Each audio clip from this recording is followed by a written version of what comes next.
Right, good morning everyone and welcome to this Dorset Police and Crime Panel meeting. Before we start, I'd like to take this opportunity to welcome DCC Sam Derea to this meeting and congratulations on your recent promotion. Thank you for attending and taking the time out in your busy schedule, really appreciate that. I'd also like to congratulate Les Fry on his award of BEM in the New Year's Honours List, so well done Les. And I'm going to start round the Congratulations, Les. I'm going to hand over to Mark, who's going to run through the apologies, roll call, etc., etc. Just to introduce members of the public, my name is Mike Short and I'll be chairing this meeting today. Thank you, Chair. Perhaps I'll start by asking the panel members to introduce themselves, starting with Councillor Duff. Good morning, Councillor Bobby Dove from BCP Council, also portfolio holder for Community Safety and Vice Chair of this panel. Councillor Toby Johnson, BCP Council and lead member for Levelling Up in Skills. Good morning, Les Fry, Dorset Council. Morning, Ian McVie, independent member. Good morning, I'm Pete Barrow from Dorset Council. Good morning, David Ted from Dorset Council. Morning, I'm Graham Carr-Jones, portfolio holder for Housing, Dorset Council and Chair of the CSP. Good morning, everyone. Councillor May Haynes, BCP Council. Good morning, everybody. I'm Councillor Ray Bryan, portfolio holder for Highways, Travel, the Environment and lead member on Climate Change. We also have one member joining us virtually today, so if I could ask Councillor Howell to introduce himself. Yeah, good morning. Mark Howell from BCP Council. Thank you. Thank you very much. And if I now move on to the, I can invite the Police and Crime Commissioner perhaps to introduce the team. Thank you very much indeed, Mark. My name is David Sidwick. I'm the Police and Crime Commissioner for Dorset. I am accompanied by Simon Bullock, my Chief Executive, by Julie Strange, my Chief Financial Officer, and by Adam Harold, my Director of Operations. Thank you very much. And finally, I'll introduce the officers. So I'm Mark Eyre, I'm the Service Manager for Assurance, and I'm the lead officer for the Police and Crime Panel. Jonathan? Good morning, members. I'm Jonathan Mayer. I'm the Corporate Director for Legal and Democratic at Dorset Council, which is the lead authority for the panel, and I'm also your monitor. Elaine? Yes, hello, I'm Elaine Pibble. I'm Senior Director. And joining us virtually is Jim McManus, if you want to introduce yourself. Thanks, Mark. Morning, everybody. Just joining you virtually. Jim McManus. I'm Dorset Council's Corporate Director for Finance and Commercial Services and Finance Advisor to the panel. Good morning. Thank you very much. I'll just check that I haven't missed anybody. Okay. Thank you, Jim. I'll take this opportunity to thank everybody for being here and for those members joining us virtually. I would hasten to add this first meeting we've had in public for 2 years. So if we are a little bit rusty, well, here it is. Mark, can you take us through the actions from the last meeting, please? Yes, so there's a number of actions that were related to items being added to the board plan that have been added into the board plan. So that's it in terms of actions. Okay, thank you. You'll see item 2, minutes from the last meetings. All those meetings, I'm not going to even count how many there are, have been done informally. They have not been signed off. This is the time where this is our first meeting in public, but we will sign them off, or I will sign them off. I'm not going to go through all those minutes. I'm going to quickly look around the room. If anybody's got anything they'd like to raise on any of those minutes, now's the opportunity to do so. I was just going to say, Chair, I read through the minutes last night. I agree them and have. Thank you very much, Bobby. Thank you for your due diligence. Really appreciate that. So I'll sign them off. Mark, declarations of interest. Yeah, if I could just invite panel members perhaps to make any declarations that are necessary to ensure compliance with the Code of Conduct. Right.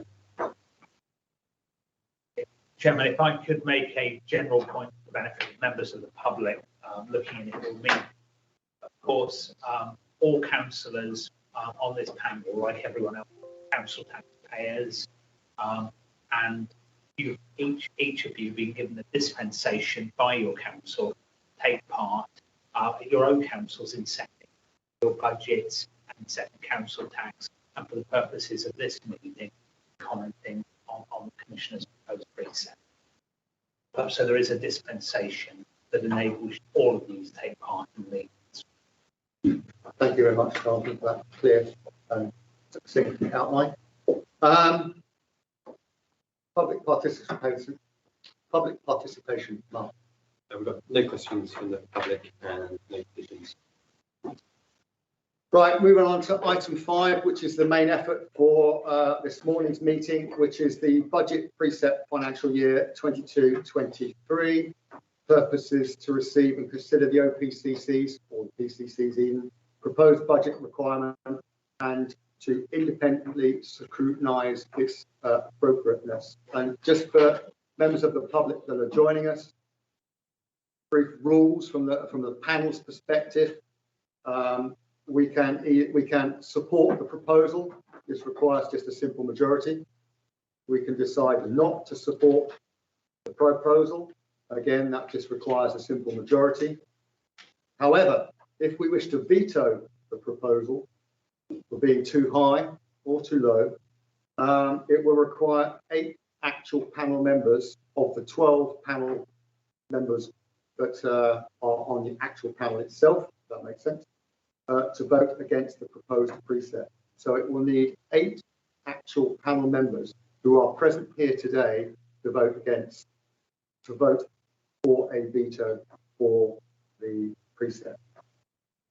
If we do veto the precept, we come back in 2 weeks' time, PCC presents a new precept, which could be 1 penny less than what he's asking for already, and the panel does not have a veto.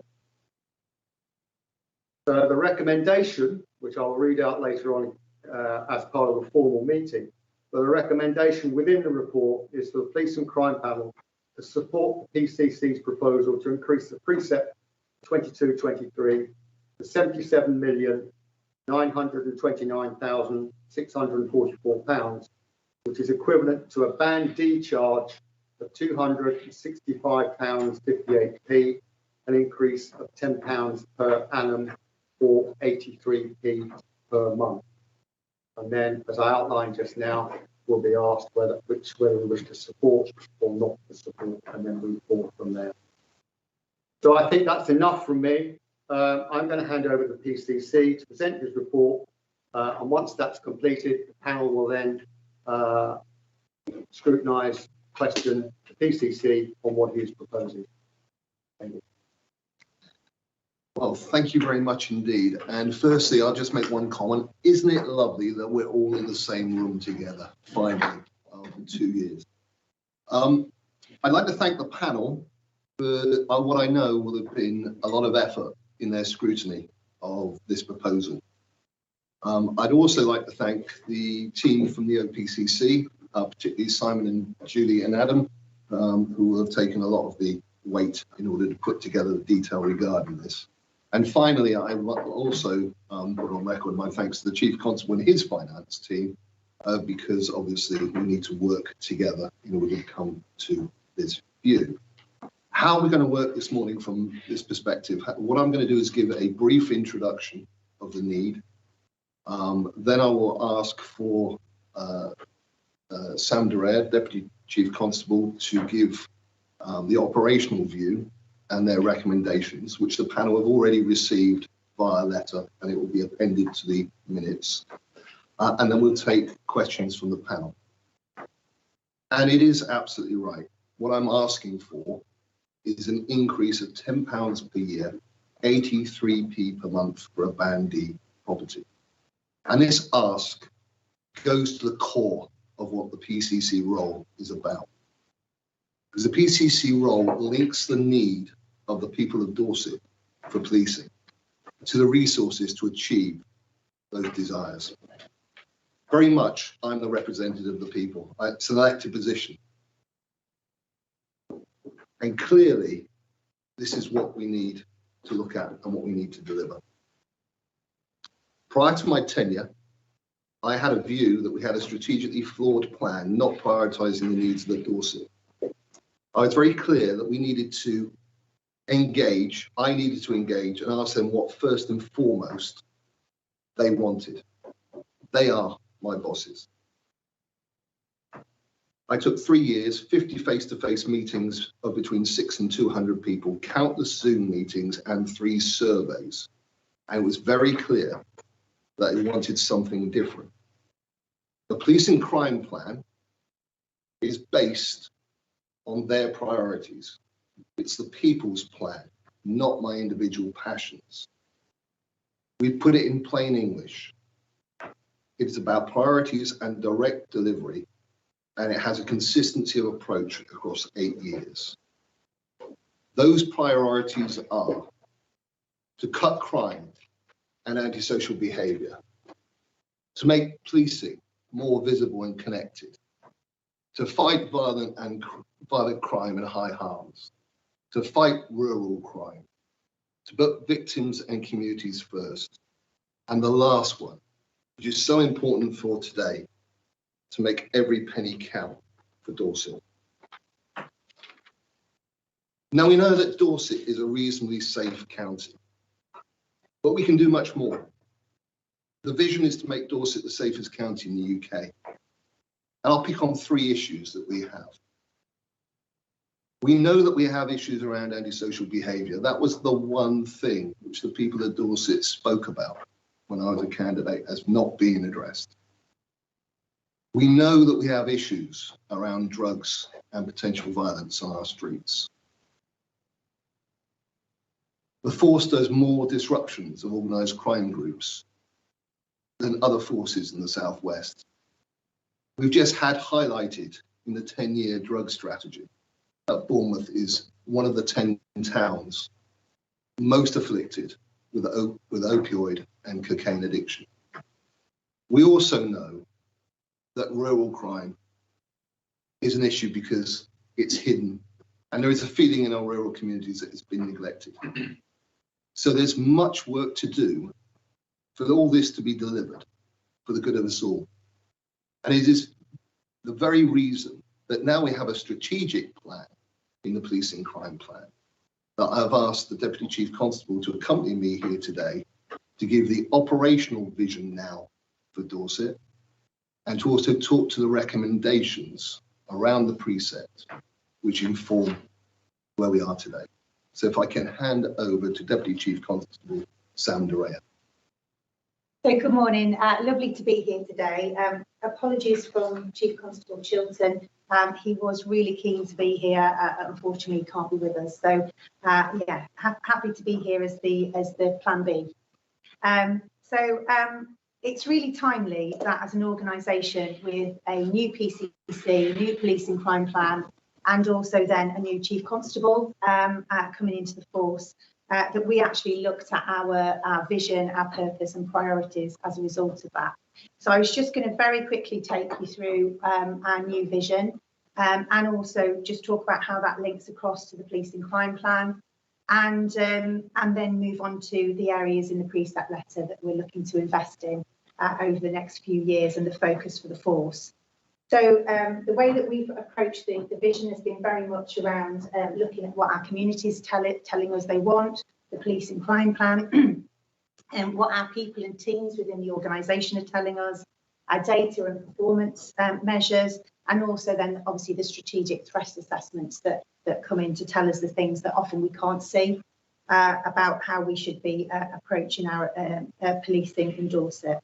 So the vision from the Chief Constable has been very much about stepping up proactive policing and being tougher on crime. So if I just take you through the vision as it is.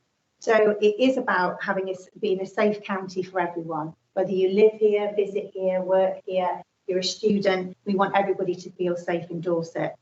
The purpose is around being tough on crime, about keeping people safe in our county and putting our victims first. And that will be our focus for the next few years. If I can just take you through very briefly the priorities that we've set. So the first one is around relentless pursuit of criminality, where we're looking at creating that really hostile environment, particularly around high harm offending and organised crime. It's about bringing more offenders to justice. So as we are more proactive, we know that we're going to have more cases to take to court. So we need to increase our provision around how we bring more people through the courts and to justice. It's about delivering that visible and proactive enforcement activity. And if Scott was here now, he wants our resources out there, our staff and officers being more proactive in communities, going after the people that are causing harm in our communities in a far more proactive way than we do currently. And we do have the opportunity with the uplift and how we're bringing people into the organisation now to really maximise how we use them to make sure we do that. We're also maximising the use of our information intelligence, so being far more intelligence and information led and increasing our capacity to be over the 24 hours. The second priority then is around exceptional local policing, so being visibly connected and trusted within our communities. It's about being in a position where we listen and engage more, and also we really focus around rural policing and making sure that that part of our communities that we recognise have been neglected in terms of policing over the last few years, how we do focus around our rural towns and communities. It's also about how we respond to the public in a timely way. So we do have the opportunity with Uplift, but what we need to be changing the way we're working. And we've got a really ambitious change programme that a lot of this work that we're planning ahead, it sits within. So the third priority is around putting the victims at the heart of what we do. And that is around preventing and reducing victimisation, providing that quality of service and being there for the victim's journey through the criminal justice system. It's also about listening and responding to the voice of the victim and working very much in partnership and building some opportunities around that. Our fourth priority is around ethical and inclusive for all. So that is about how do we build an organisation that represents the community. We recognise we've done quite a lot of work, but we need to do more around that. How do we attract people into our organisation? How do we reach out and understand our communities better and make sure that we build that trust and confidence in communities that are hard to reach? It's about making sure, especially in the current environment, that Dorset Police is a trusted police organisation and that we ensure that fair and legitimate policing is seen through the use of our policing powers. The fifth priority is around enabling people and teams. So we have some absolutely amazing police officers and staff in our organisation. So it's about making sure that we bring out the best in them. And finally, the final priority is around innovating, transforming and improving, which is a lot of what sits within the precept letter and the plan we have ahead in how we're going to move Dorset forward with all of the new challenges and issues and risks that we're seeing as we come out of COVID. So that's the vision with the priorities. Are you happy I move on to the areas that we're looking to invest in? Okay. So these are in no particular order, but if I start at the front, really important, and I've already touched on it, is strengthening our response to rural policing. So we've got a first draft of with the rural strategy that has very much been co-produced with our communities, and we're continuing to engage to see how we build on that.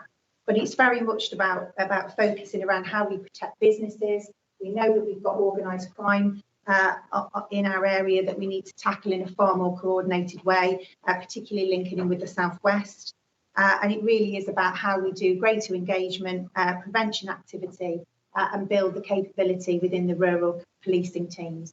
So we're looking to invest resources, and what comes along with resources is vehicles and the way that we're going to communicate and engage. It's how we're linking in with our partners to work more closely to maximise the opportunities that will bring.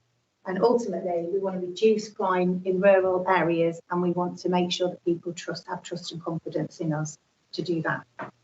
Our County Lines Task Force is already ongoing. The thing to say about the rural policing is we've already started to do that work. We had an operational event last week that at the PCC was out with the teams. It's just the start of what we have planned ahead. So in terms of county lines, we are an outlier in the Southwest in terms of the size of the force and our population compared with the organised crime groups that continually try to get a foothold into Dorset. And we work really hard, we've got a really strong team around that, but we do need to invest in it because it's becoming more complex. So what we're looking at is a dedicated coordinator as part of that work, and also then increasing the teams and the opportunity that brings in terms of, again, that proactivity that we've talked about. So moving on to online sex offending, we are starting to see as we come out of COVID that there are some offences, crime types, incidents that are increasing, and that complexity as well as the country actually deals with the disruption that we've been through. Sex offending and online and some of the safeguarding issues that we're seeing is definitely an increase for Dorset Police. So this will enable us to have greater online capacity, also bring in better technology to help us with it, and to really target sexual predators to make sure that we keep children and vulnerable people safe. The neighbourhood enforcement teams, again, will be a real positive across the force and will continue to support rural policing. So that will enable us to have greater capacity to go out there, to target offenders and go out there and make sure that we're running more operations where we are building intelligence packages and then going out and actually dealing with some of the people that we've got offending upon us. So the neighbourhood enforcement teams, we've already started to grow those, but they will need investment because we want them focused on ASB, volume crime, fighting serious crime, and really getting out there to find out what's happening in our communities. Violence against women and girls is an area both internally within our organisation and externally that we're working very closely with partners to understand and to deliver safer streets for women and young women, and make sure that we're focused on gender-based violence. So we have a goal group running on that at the moment, which is continuing to seek the national support around ideas for how we do things better around violence against women and girls. And we have some clear multi-agency approaches around that, and operations. We have Operation Vigilant, which really gets out into our communities to look at risky areas where we're trying to make our streets safer. So then we move on to safer roads. I would say this anyway, I think we have one of the strongest road safety partnerships in the country. We've got some fantastic work going on there, but we want to do more. We've seen those killed and seriously injured on the road start to increase again after COVID. The initiatives we want to bring in around that, and the investment in that, and also online training and development to really get that education out there is something that we want to invest in. Responding to the public is an area that I think all forces at the moment are really struggling with that increased demand, and we are one of them. So we're constantly looking at the best way we can do our contact management, engage with our communities, and make sure that we're getting to the people that need us the most. So we are going to be investing in this area to look at how we can do that better, how we offer different opportunities for people to engage and contact the force, and how we improve our 101 and emergency response is an absolute priority for Dorset Police. We can't do all this proactivity and do all this change without having really good investigation standards. And with some of the pressures on the courts at the moment, and also with CPS and some of the expectations around file building, this is one area we have to invest in because this supports frontline policing. So we're looking at increasing timely prosecutions and really investing in our people to get out there and deliver for our victims and witnesses, and making sure that all comes part of that, looking after our victims and making sure that their voice is heard through the investigation. We're increasing our volunteering. We've just gone through a process to recruit a new special Chief Constable, and also we've increased our cadet provision this year, and we have really ambitious plans to double that over the next 2 years and try and get more young people into the cadets, because we're seeing some really great success, particularly around those in difficult communities and also those that are vulnerable. And then the final two, we're very grateful that we're looking at some investment around our estate, and we are looking at how do we optimise what we've got how we're out there in our communities, how we make the best use of our estates, and mobile policing with potential some mobile policing units that we're looking at. But that investment is good, not only for our communities, but also for the people that are serving them. And then finally, I've already touched on this, but our serious and organised crime division and cybercrime, we recognise this, and fraud is a really developing area of demand that we need to constantly be chasing at the criminals, make sure that we're keeping that technology up to date, and making sure we've got the right people in the right places with the right skills. And that is constantly looking at investment around that and IT to support that provision. So I'm going to sort of finish there. That was a bit of a whistle-stop tour, but gives you a flavour of where we feel we're going with Dorset. May I also take this opportunity once again to thank you for your presentation. And also, it's good to see that priority areas that you've outlined actually got them into the PCP plan. Thank you, Mr. Chairman. You took the words right out of my mouth. It is absolutely right that we should have a close fit from the people's needs through the strategic plan and the police and crime plan to the operational delivery. And that's what we now have. But today is really about money. And it's important that I talk about what I'm doing in that area. There are three elements that I see very clearly from my point of view and the point of view of the Office of the Police and Crime Commissioner. The first is the here and now. We have to make certain we are as efficient as possible, that what funding we get in Dorset, we utilise to the maximum, and make certain that all our processes and our discussions with the force make certain that that happens completely. That is business as usual. And there are further mechanisms we will be putting in place with the force in order to drive that in the future. The second is something which I care passionately about. This county does not get a fair proportion of the national funding. I am intent. That is one of the big parts I see of my job, is to lobby upwards to get a fairer national grant for Dorset and to ensure we get our fair slice of the cake for any money that is available.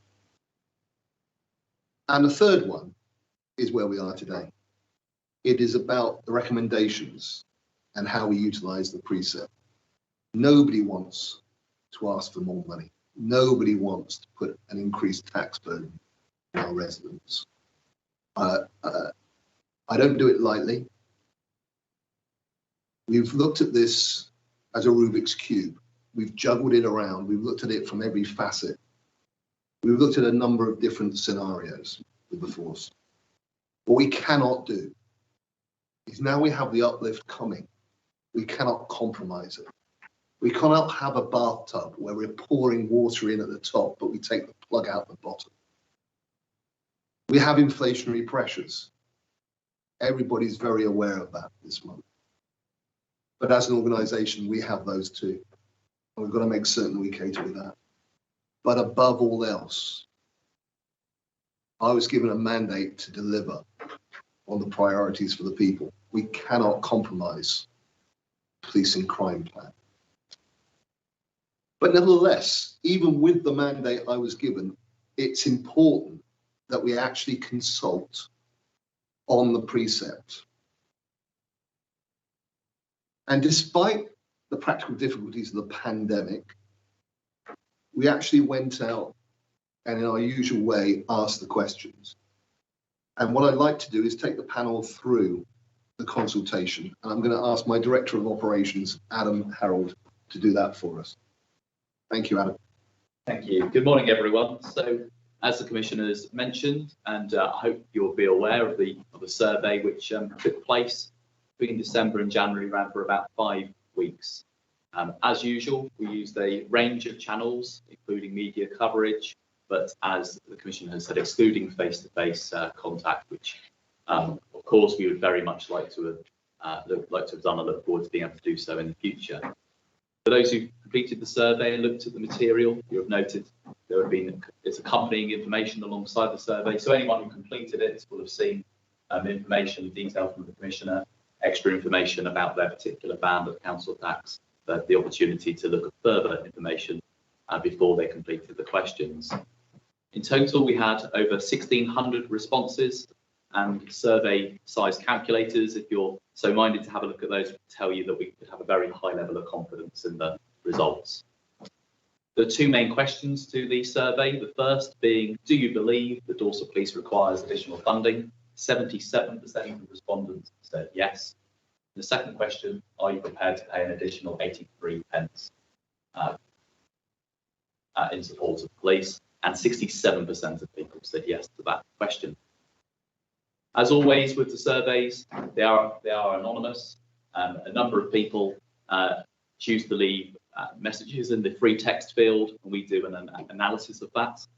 A few caveats on that: it's not particularly scientific. It's extremely time-consuming and very subjective when you do so. So please take that in mind when I talk through this. But we do have a look at all those comments, and as you'd expect, a huge amount of praise for Dorset Police amongst those comments, particularly those people saying yes to those questions. A lot of acknowledgement of the great work that officers, staff and volunteers do in the county, and also particularly over the last couple of years as additional pressures brought about by, for example, the pandemic. We also, of course, look at those people who say no, and particularly to question 2, and see if there's any trends or analysis that we can learn from and pass on, and also update you in this panel. Broadly speaking, most people, if they chose to leave a comment when they said no, would either say that it wasn't required, and they might say that's because they feel there would be additional savings that could be identified, or I could put it like this: it's more a question of philosophy, where people say that there shouldn't be local taxation or the money should come from central government. Something which we looked for, and again, it is subjective, but we looked at affordability as well. How many people in the free text comments mentioned whether they just cannot afford it? We only found 16 comments amongst those that said anything to do with not being able to pay their bills or similar in this time round. Of course, we do look for other trends of note to reassure you. I know you'll be interested in your local areas as well. We look to see whether there's a difference in the answers from county or conurbation in towns or urban or rural areas, whether older or younger people answer differently. But generally speaking, no, there weren't any trends of note. And so the headlines are that question 1, 77% of people believe Dorset Police require extra funding, and question 2, 67% of people supported the additional 83. Thank you. Thank you very much indeed, Adam. I'll make one comment about this. It's been a terrible time for policing generally regarding confidence from the public. Part of that is because of the pandemic. They were asked to do jobs which they never been asked to do before, and police things they've been asked never to do in the past. Part of it is because of the issues around monsters like we had in London with Sarah Everard. So I'm very pleased that in Dorset, the public still have confidence, and I've shown that in that precept, because I believe that is the same level as last year, despite this year's issues, at 77% and 67%. So I thank them for that strong indication. Now I'd like to move on to something else, something that I care very passionately about, which is I'm asking for more money. I've got to be transparent about it. You'll have seen the strategic intent, but there is also a high level of detail in the report that we have put together. I'd like to hand over to Julie from my department, Julie Strange, to add some detail and look at the highlights, and also confirm the process that we have gone through from her position as the 151 officer. Julie, if I can pass to you. Thank you, Commissioner. So just some of the key points as part of the budget build. Obviously, in October, we had the spending review, which sets out the high-level funding picture for policing as a whole. It was actually for 3 years this year, which is the first time in quite a few spending reviews, which it has been over multiple years, which is really useful to give an indication for future years when we're looking at forecasting. But that is only at the high national level. It doesn't give detail for specific forces, or even how much is going to be distributed to commissioners. That detail comes within the provisional settlement, which was issued just before Christmas. And at the time of writing the report, it was still a provisional settlement. That was confirmed yesterday with a written ministerial statement at the provisional settlement. So all of the numbers contained within the report have now been confirmed. That's always a relief when we actually get that confirmation. The one kind of, I guess, disappointment from my point is that the settlement is only an annual settlement.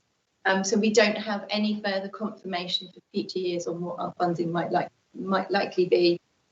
So we do have to make those estimates and forecasts still, although we have got that little bit more detail in the spending review to base that on.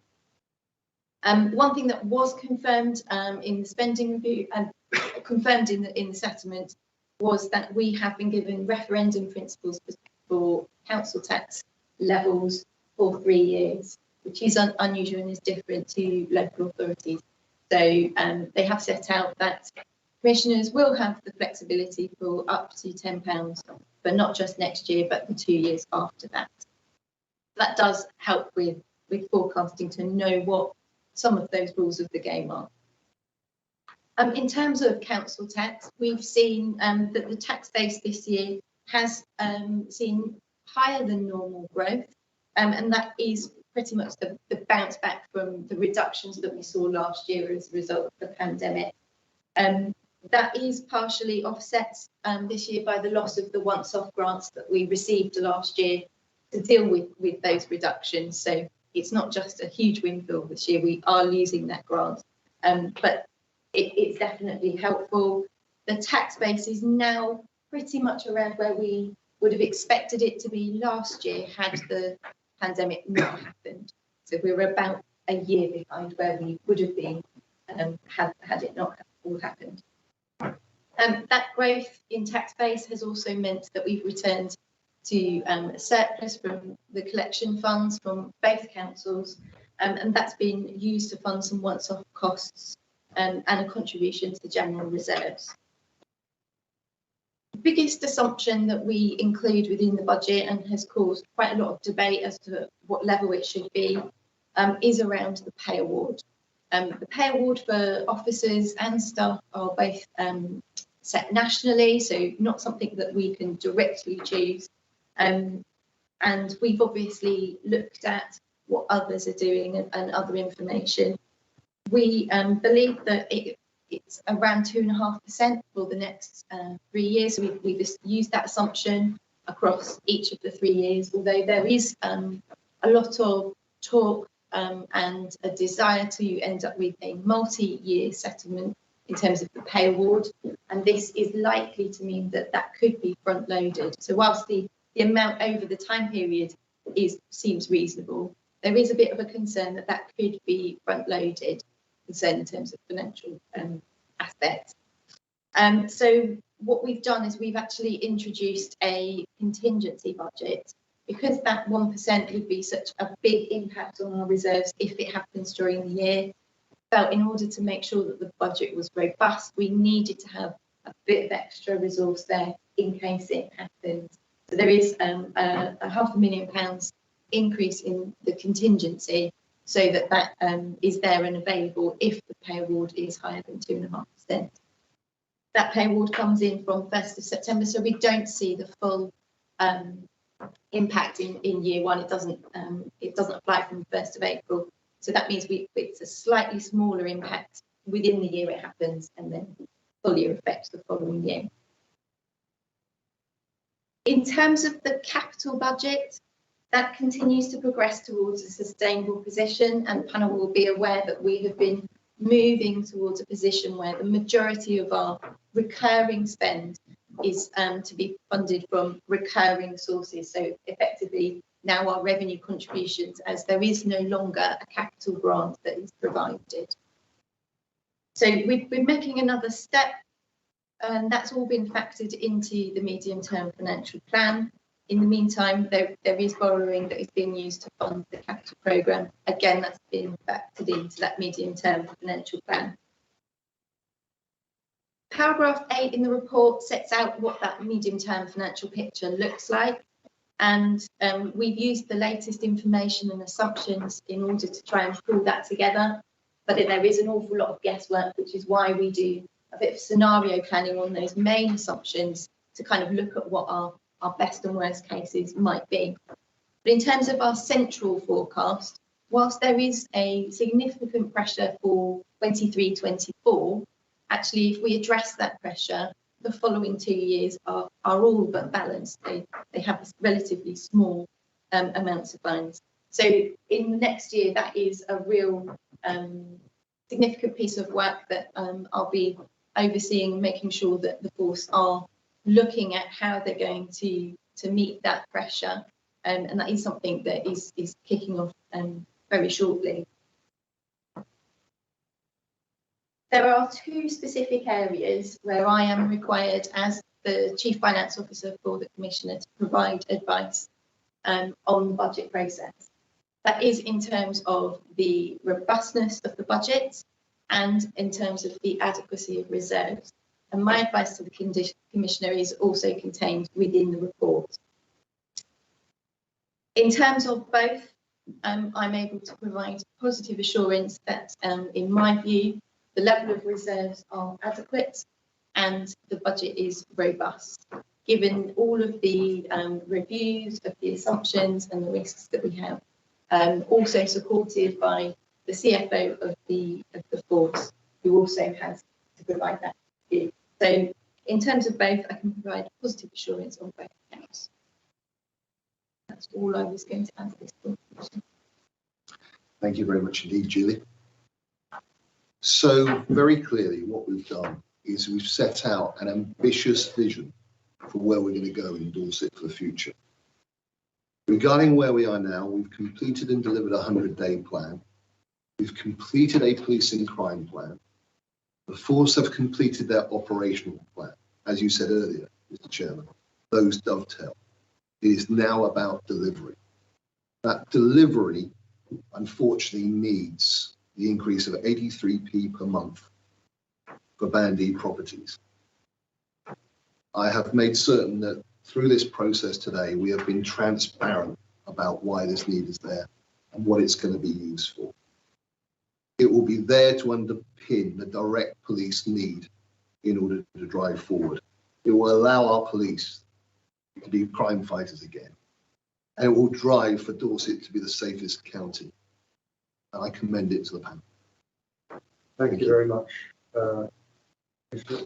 And thank you for your team also, the hard work gone into not only the work we've got in front of us, but also the stuff gone in the background over the last month, 6 weeks, in order to get us to this stage. Panel have got some questions they'd like to ask. And I'd like to start off with question 1, if you wouldn't mind, Pete. Thank you, Chair.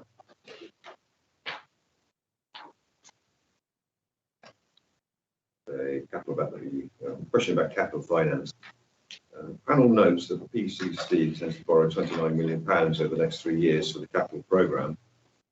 The PCC has stated that this is a proposal for a new headquarters building at Winford. However, the new building will not be funded by precept. How will this borrowing be paid for it if it's not a compensation? And how will the interest rate be mitigated?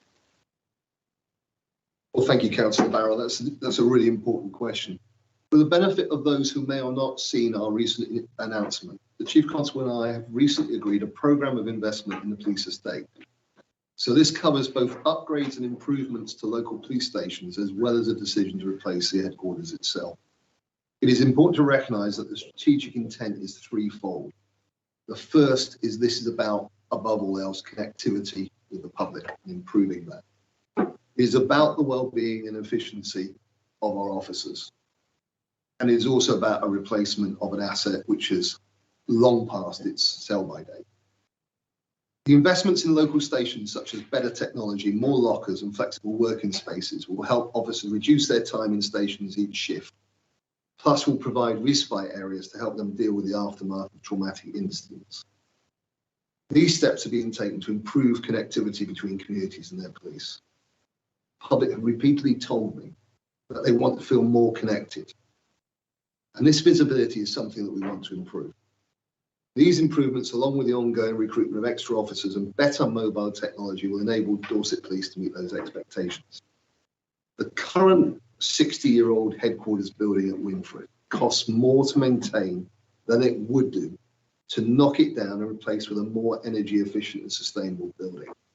And so we've agreed a programme for this to be achieved. We have other police stations, for example, where we have water dripping through the roofs at them. I confirm that investment in capital assets, such as the police estates, does not take funds away from the funding of police officers, as this is a revenue cost. In terms of the question, capital funding element of the estate's future programme will be funded from borrowing. And police and crime commissioners, like other public bodies, are able to secure loans through the Public Works Loan Board, a HM Treasury-backed body that exclusively lends funds to public bodies at preferential rates in order to maximise taxpayer value and mitigate rate risk, which was the core of your question. The revenue implications of this have been factored into the medium-term financial plan from 2024 to 2025, so we've taken into account. Our financial assessments therefore highlight a modest cost to the Dorset taxpayer over the potential loan period. In comparison with the cost of keeping the current headquarters building fit for occupation, which is sunk costs, dead money, however you want to look at it, the relative affordability of a loan is a much more favourable option. Thank you. Thank you. Thank you very much. Makes sense. Just if I could go back to one point about presentation, it's all, as far as the public are concerned, they see a picture of a lovely new police headquarters at Winfried. And I think the other point you made about it also being the local stations about connectivity and IT and the rest of it, I think that's getting lost. So, Councillor Barrow, I share your concern. It is something that we talk about every time we talk about estates communications, and it is something that I am absolutely intent on driving. This is about connectivity with the public, and we've got to make certain the communications is around that, and we will get there.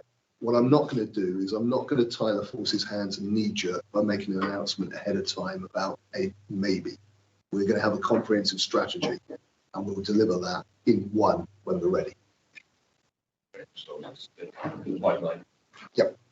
In support of that, I do see it having a police face as well. So at the moment, we're at the very early stages and we haven't got the planning permission yet, all those sorts of things, and also then the opportunities out in other police stations. I think it's for us to sell that to the communities and for the communities to feel that it's different as well as part of our engagement programme. I'm getting a bit of a hard time about it from several people. Councillor Barrow, would you like to direct those people to me and I'll explain it in the context of that? Yeah, absolutely. I think the panel fully gets that there is a requirement for a new building. And we understand fully the public-facing element of the estate build. I think it's the statement that you made in the blog that was the new building will not be funded by precept. That is a public concern. It's not. So if it's not going to be funded by precept, which is tax, how is it going to be funded? I mean, you're only going to borrow internally. You're still going to have to pay that money back over time. Now, where's that money coming from? It's not from taxation. Julie, would you like to answer? But effectively, it's not additional taxation. It will be from the budget that we have at the minute. So it's all factored into our medium-term financial forecast, and the bottom line is it's going to come from taxation, isn't it? But not further increases over and above what we were going to make anyway. Right.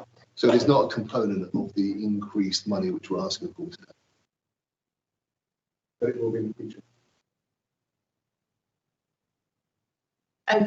Not over and above what we were already expecting to make because of the increased cost of maintenance of the existing building.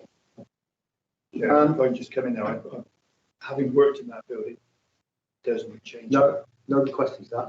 That's fact. The point is, the statement made by the PCC. We've got to the bottom of that. Ish. Moving on to questions. Sorry. I took it, and then maybe I've got it wrong here, that there's no money that we're talking about today that is paying for a loan in the future. Absolutely right. And that's how I've taken it. and then the finance officer and staff have got to work out a repayment as you would normally. So yes, we know it is ultimately it's public money, but today we're not being asked to consider a rise that's going towards any loan for any building work. That's how I read it. You're I may be absolutely wrong. So I think that most probably is the crux of it. Yeah. And then the thing that I think is that we would want as reassurances is that where there's a loan, it's not suddenly a future PCC or future police chief constable with massive debt as the public initiative stuff was loaned Dorset Police with Dorset. And I think that bit maybe is another bit that just needs that's a strong point to make. We're not going to suddenly find in 10 years' time. So, Mr. Chairman, if I could just reassure you on that point, the issue in the comparison with PFI was exactly the conversation I had before I signed off on this direction of travel, because I would not do that and saddle either a future PCC or myself. Well, you're now saddled with PPI. And if you look at the percentage, and it's horrendous. It's poor. Yeah. And then for the police as an operational thing, as I understand it, it's expensive. Correct. And is inefficient. Correct. So, unless I misunderstood what Judy's saying, I think you call it short-term loan.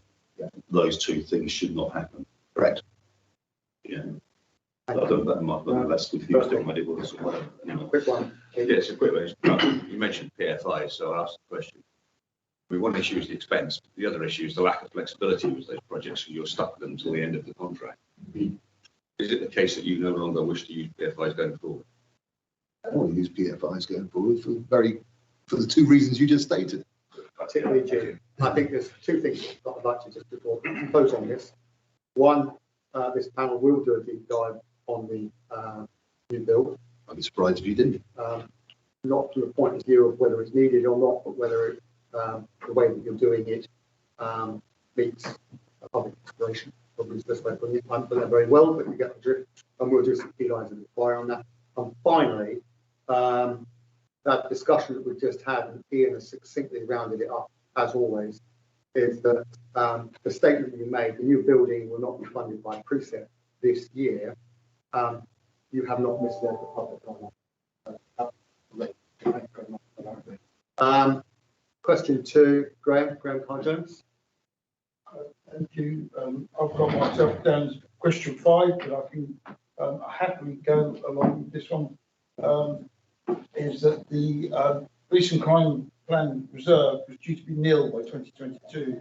It's now been extended to 2024.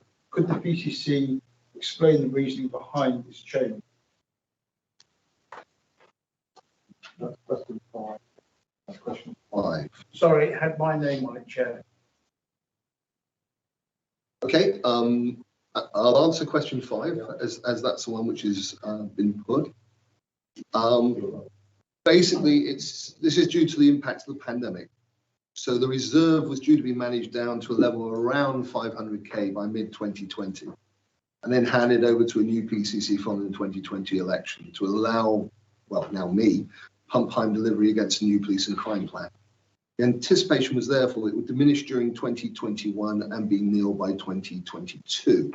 However, the impact of COVID-19 meant that not only did this deadline need to extend due to a delay in the PCC election, but also the reserve needed to be increased in size and further extended due to the requirement to support delivery after central funds, which were made available during the height of the pandemic, ceased. But that only kind of tells half the story. Obviously, I'm very aware of this reserve, and it has to be used to support the aspirations around the police and crime plan. So where we are now is we have a regular meeting about this on a quarterly basis, which will allow me to drive projects using that reserve for the good of the police and crime plan and delivery for the people of Dorset. And I think that's all I want to say at this juncture. Thank you for that. Back to question 2. Is that right? It is, yes. Yeah. Thank you, Chair. It's generally accepted that the UK is moving into a cost of living increase, and a percentage of the respondents to the PCC's online survey did not endorse financial uplift of £10 a year. Can I ask, what does the PCC say to the vulnerable in Dorset who may have great difficulty in funding this uplift?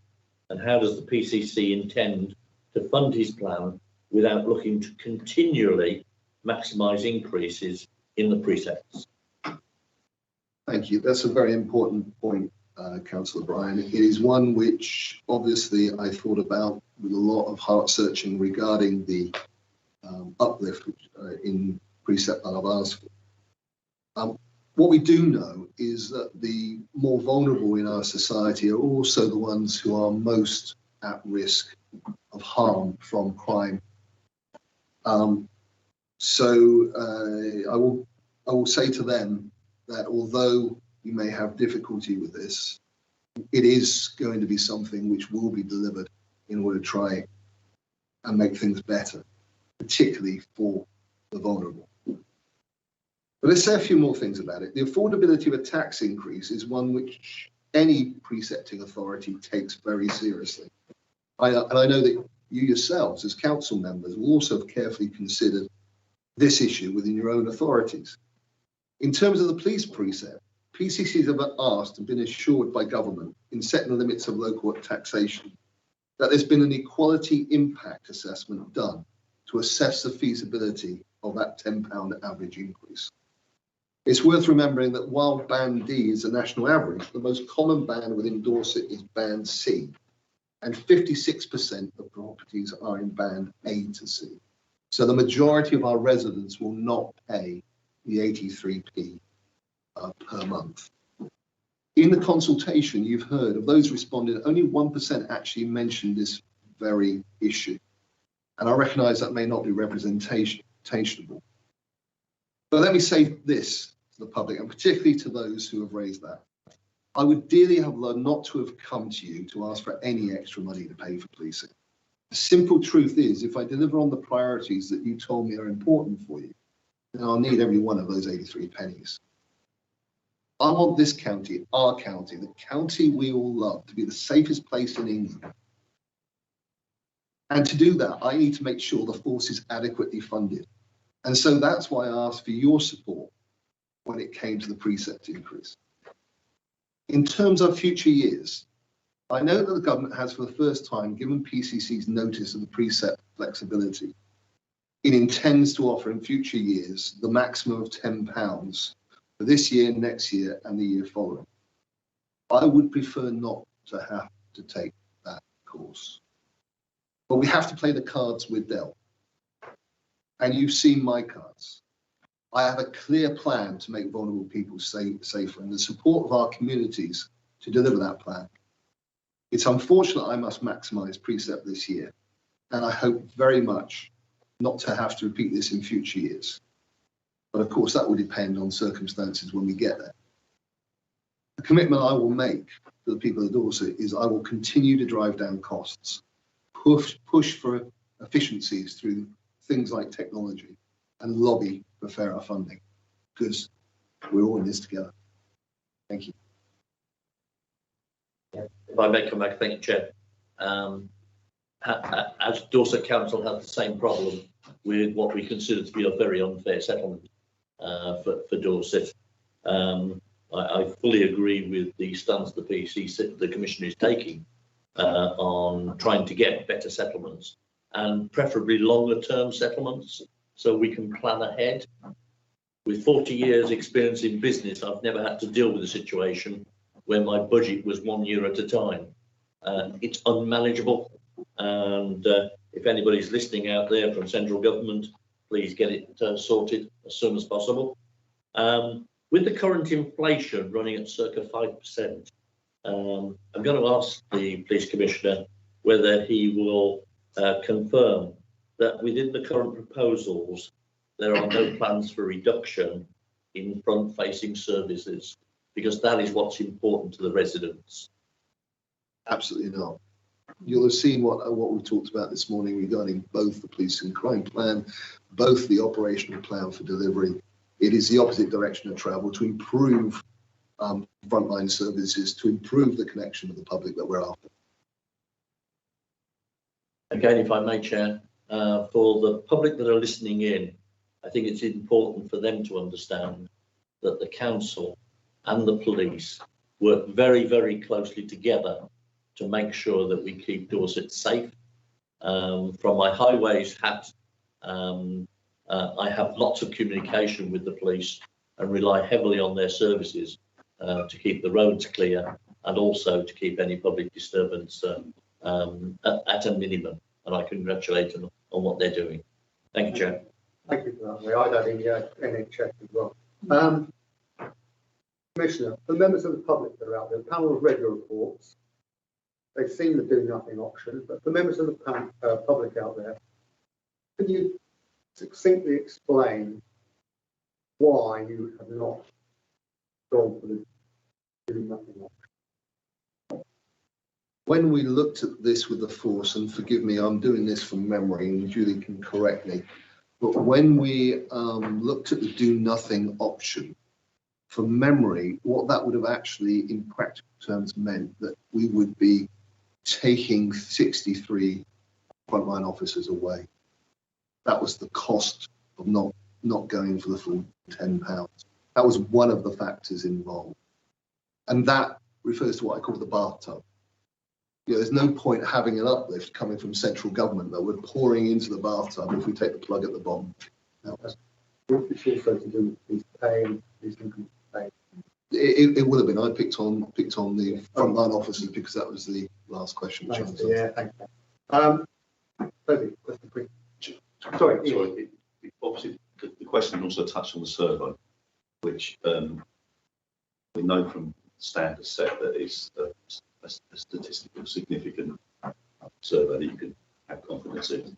So would you see that the 77% who've said yes and the 67% who said yes to the 83p has given you a public mandate to do the £10 as well? Yes, I would agree with that. Absolutely agree with that. That's fine. Thank you. Thank you, Chair. The government minister has stated that he expects this increase in funding must also result in police leaders becoming more efficient and effective without time. How does the PCC intend to ensure that this happens, and how is he going to measure output effect? Good question, Councillor Johnson. The idea of productivity and demand measurement is one that the panel's raised previously.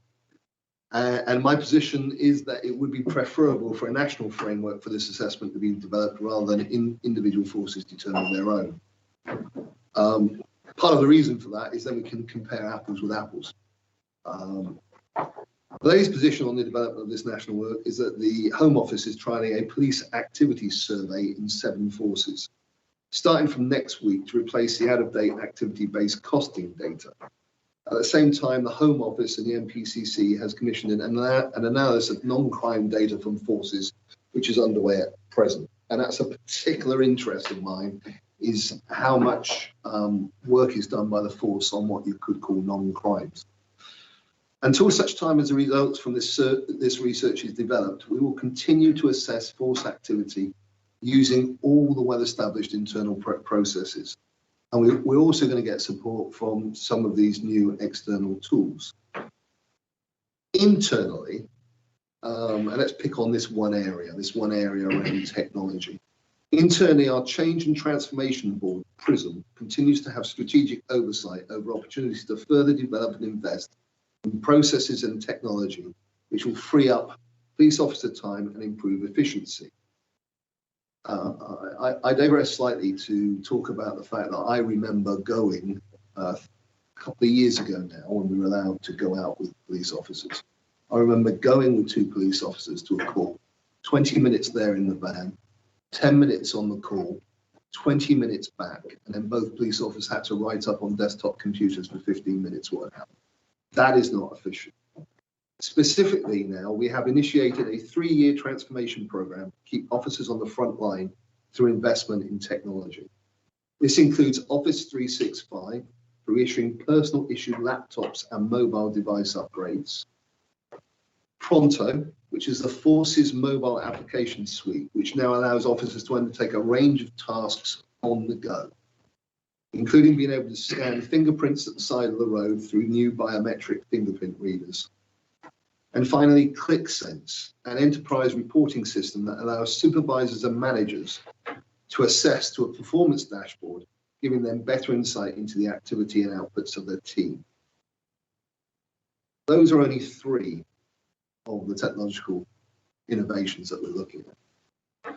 Also, the Strategic Performance Board remains a key mechanism by which I consider the key output metrics of crime and incident outcomes, as set out in my police and crime plan and the government's beating crime plan.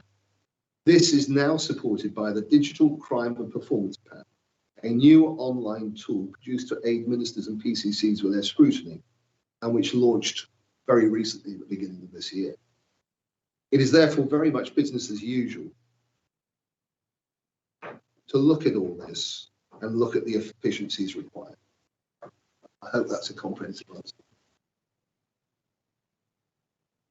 Sorry. So I was just going to come on one other thing that I think that we do within the organisation to support the understanding is we've got a continuous improvement board where it's all about effectiveness, efficiency, getting more people out on the front line, reviewing what we do and how we do it. So, for example, we brought in the local policing areas because we recognised we wanted a more local focus. We wanted better integration at a command level with our partnerships and including the CSPs, etc. So we also have our cost challenge saving that goes through that. And that's not just about finding the savings, that's about reinvestment. So what do we need to reinvest into the future? And through that, we've got a whole sort of business planning cycle that also then looks at what are the business benefits that have come out of that and making sure that we're realising them. And this is something that then we report back into the PC.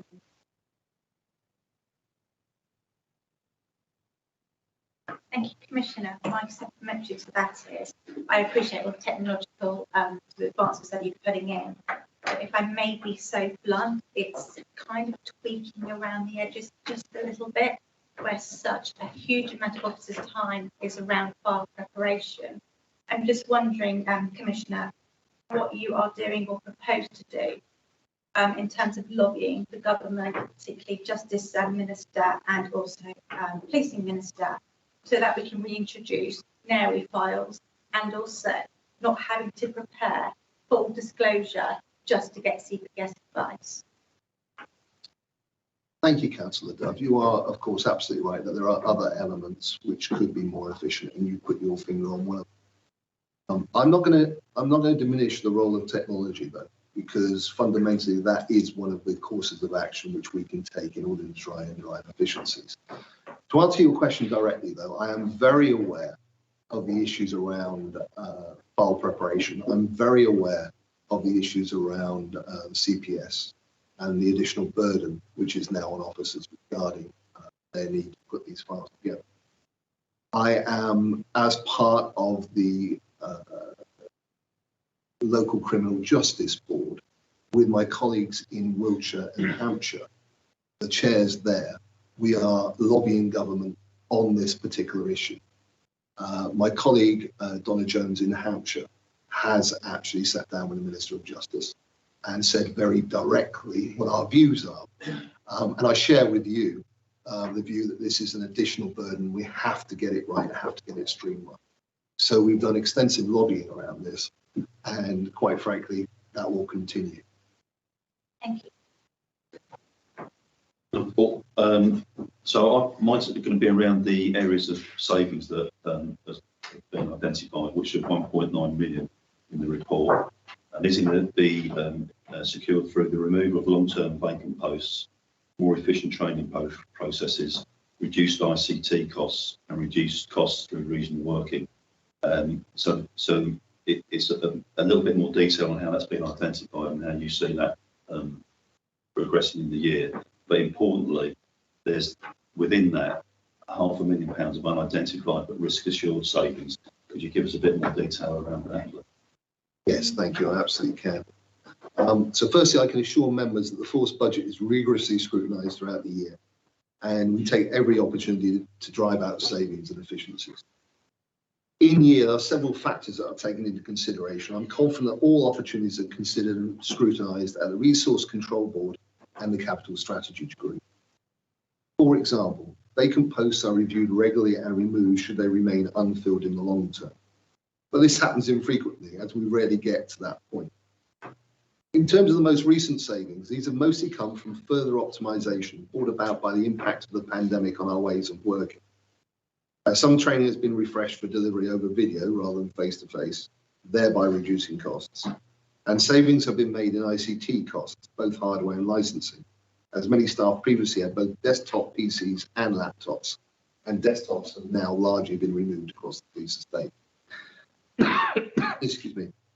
The Chief Constable has reinvigorated the cost challenge process, and the £500,000 cost savings relates to the force's in-year target.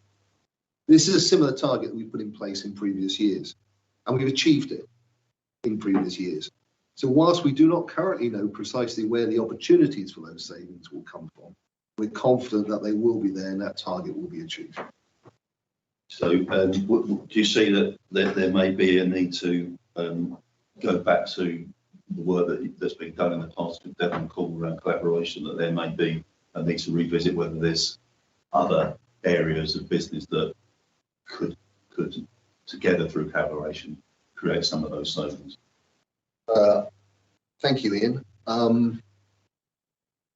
Also, there's a right or wrong answer to that, but it was quite, in the past, it was quite a big area, the force, both forces to get savings. And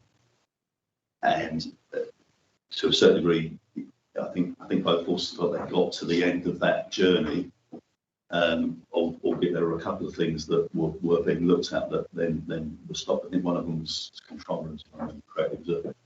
They initially used quite a big saving. Look at samples, I don't remember that in one of the papers.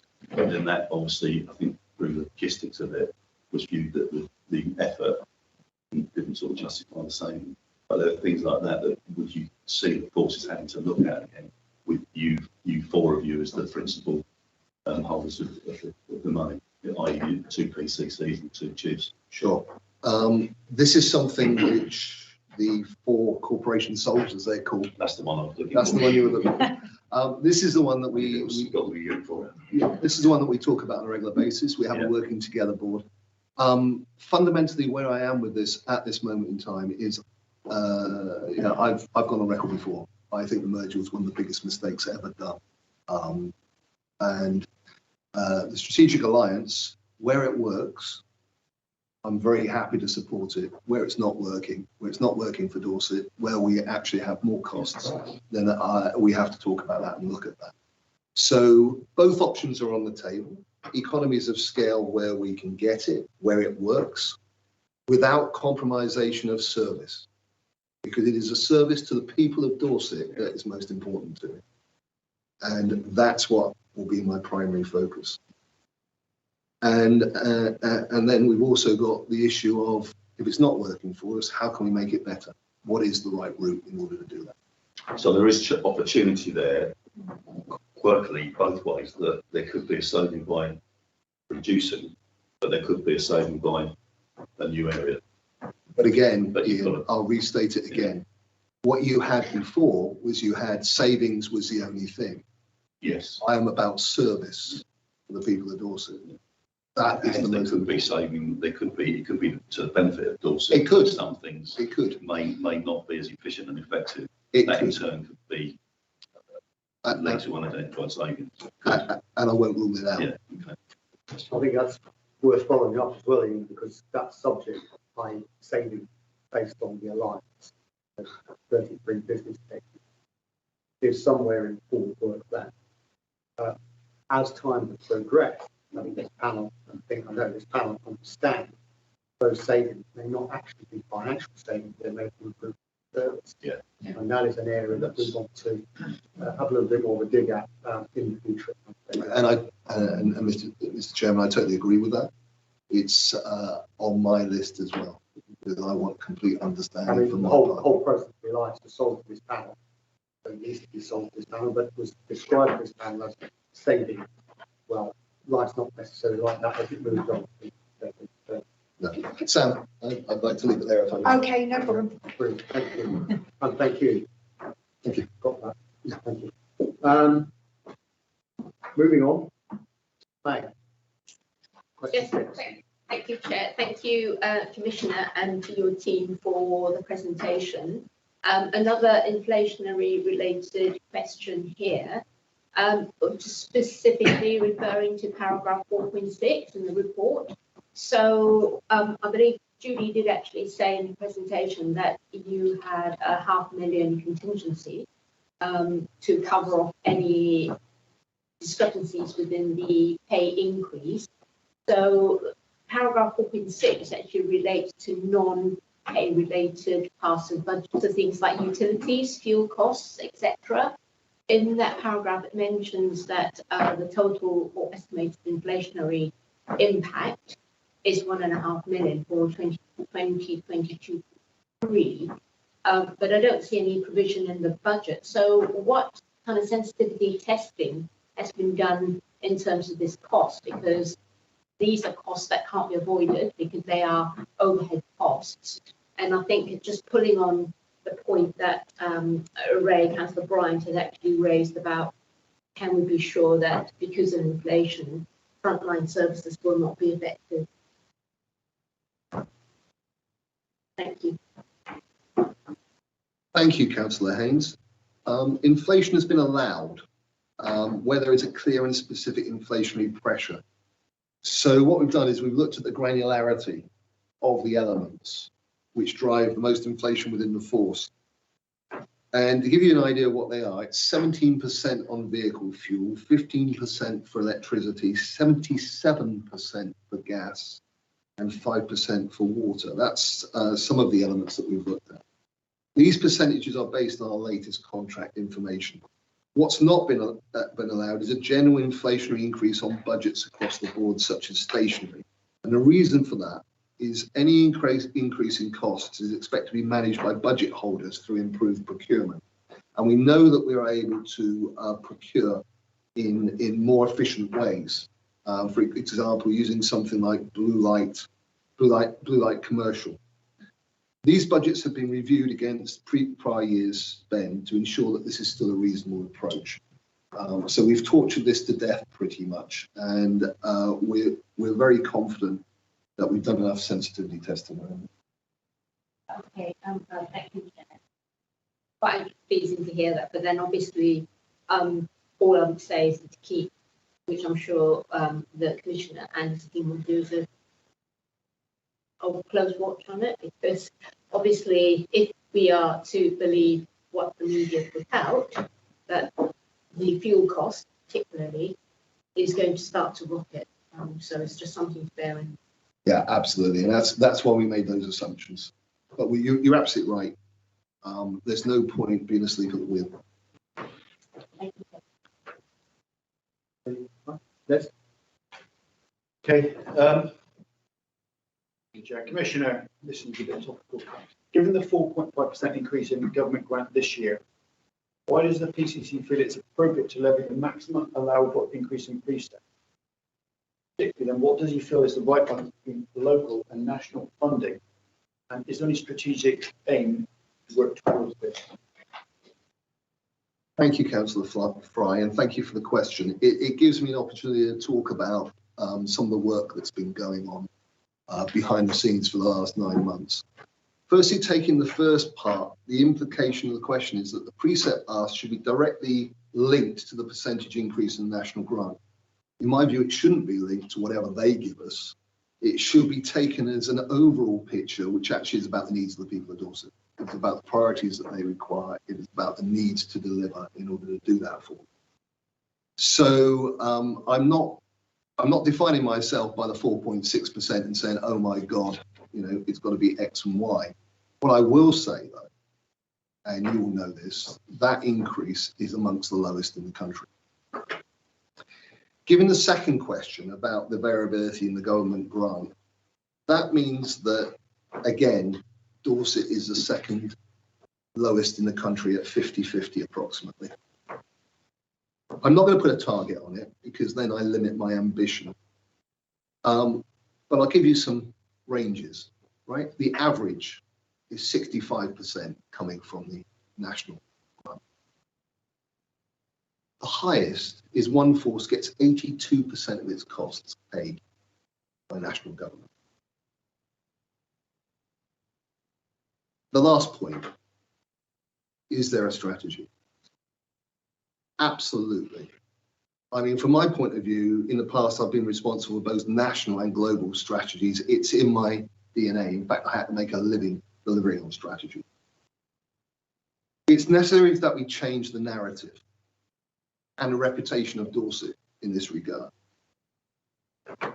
It is not good enough just to howl at the heavens and expect money to land in our laps. That is not my way. We will be disappointed if we do that. I was absolutely bewildered when I got into office that there had not been an evidence base put together which made the case. It is all very well saying we need more money, but in order to leverage central government, you have to give the clear reasons and the evidence behind why you should get that money. So the first part of the strategy was to put together that evidence. And that evidence had to be put together in two ways. One, it had to be comparative data to show the differentials and why Dorset was at the bottom of the pack. It also had to show the issues around demand. The numbers around, for example, the number of people who come here in the summer. The numbers around, for example, how much pressure and how much disruption Dorset police do with the threepence they've got. So that evidence base was the first thing that we did, and we put that together. And then there's another set of specific work. One set of work is around the national funding formula. What drives that amount of money we get from central government? And in collaboration, and it's the only way that this would ever happen, in collaboration with the majority of other PCCs, we have raised the issue around the national funding formula. We have pushed hard on it. We now have a commitment from central government that that will be dealt with within the life of this parliament. And there are two groups set up, a strategic and technical group, in order to look at that. To give you an idea of the interesting elements within the national funding formula, one of the elements within which they consider is the density of bars and public houses. Well, if you are in the centre of London or Manchester, the density of bars and pubs is pretty high. If you're on the road between Dorchester and Sherborne, it's pretty low. So you see that there are elements which definitely do not work for us. And that is why the national funding formula, which favours metropolitan areas, is something which needs to be addressed. I am optimistic that that will eventually be addressed. The reason I'm optimistic is because I know the people on the panel, and one of them actually has a rural, coastal and urban force like we have. And he's the chair of the APCC, and he's got Lincolnshire. So I'm optimistic that this will go in the right direction.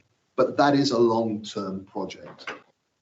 In the meantime, what we've got to do is look at all the grants which we could possibly get, all the things that the government talks about.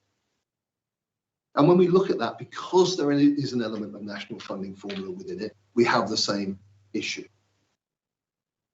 So in October, I took that evidence pack and I put it together with a letter to all the MPs in Dorset. I subsequently met with the majority of them, and they will have spoken behind the scenes to the minister. I know that for a fact. I have directly on occasions spoken to the minister.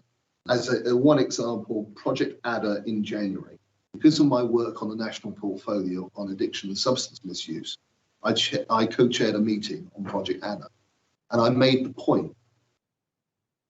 You have Project Adder, you've given it to a number of forces, but what about those forces who are in the top 10 in the 10-year drug strategy? We have Bournemouth as one of those 10 towns with the most opioid and cocaine use. But we don't have Project Adder. We'd be levelling that up and sorting out. So there is an ongoing strategy. The last piece of that is that the 10-year drug strategy, because it highlights the fact that one of our key metropolitan areas in Dorset is in the top 10 for this issue. has allowed me another opportunity. We have a very clear ask to government. I have written to the policing minister. I'm waiting for a response now. But in addition, because I now hold monthly meetings with the MPs, and because they're absolutely aligned and supportive of this, they themselves have started writing letters. For example, I have one here from Chris Loader, the MP for West Dorset. There is a clear strategy. We are aligned. We will keep pushing, and I will use every opportunity to get this unfairness rectified. Thank you, Commissioner. Thank you, Tommy. Hobbs. Bars drive serious crime. It's one of the elements. And you obviously now have, as you quite rightly pointed out, evidence in order to justify the right. Moving on to question 8. Yeah, sorry. It's just a thought. Is there a risk that, obviously, the trying to work out the core grant seems to have been a thorn in the side of many governments for many, many years. And is there, ironically, this was, we've always been moaning about not having sort of the ability that police can't do 3-year plans. But by now doing a 3-year spending review and giving PCCs the flexibility over the next 3 years, is there a risk that the government, that's like a way of kicking it into the long grass? Is it, or am I missing something? It's just that it seems that yes, it's great that it's there, and you'd be silly not to acknowledge that.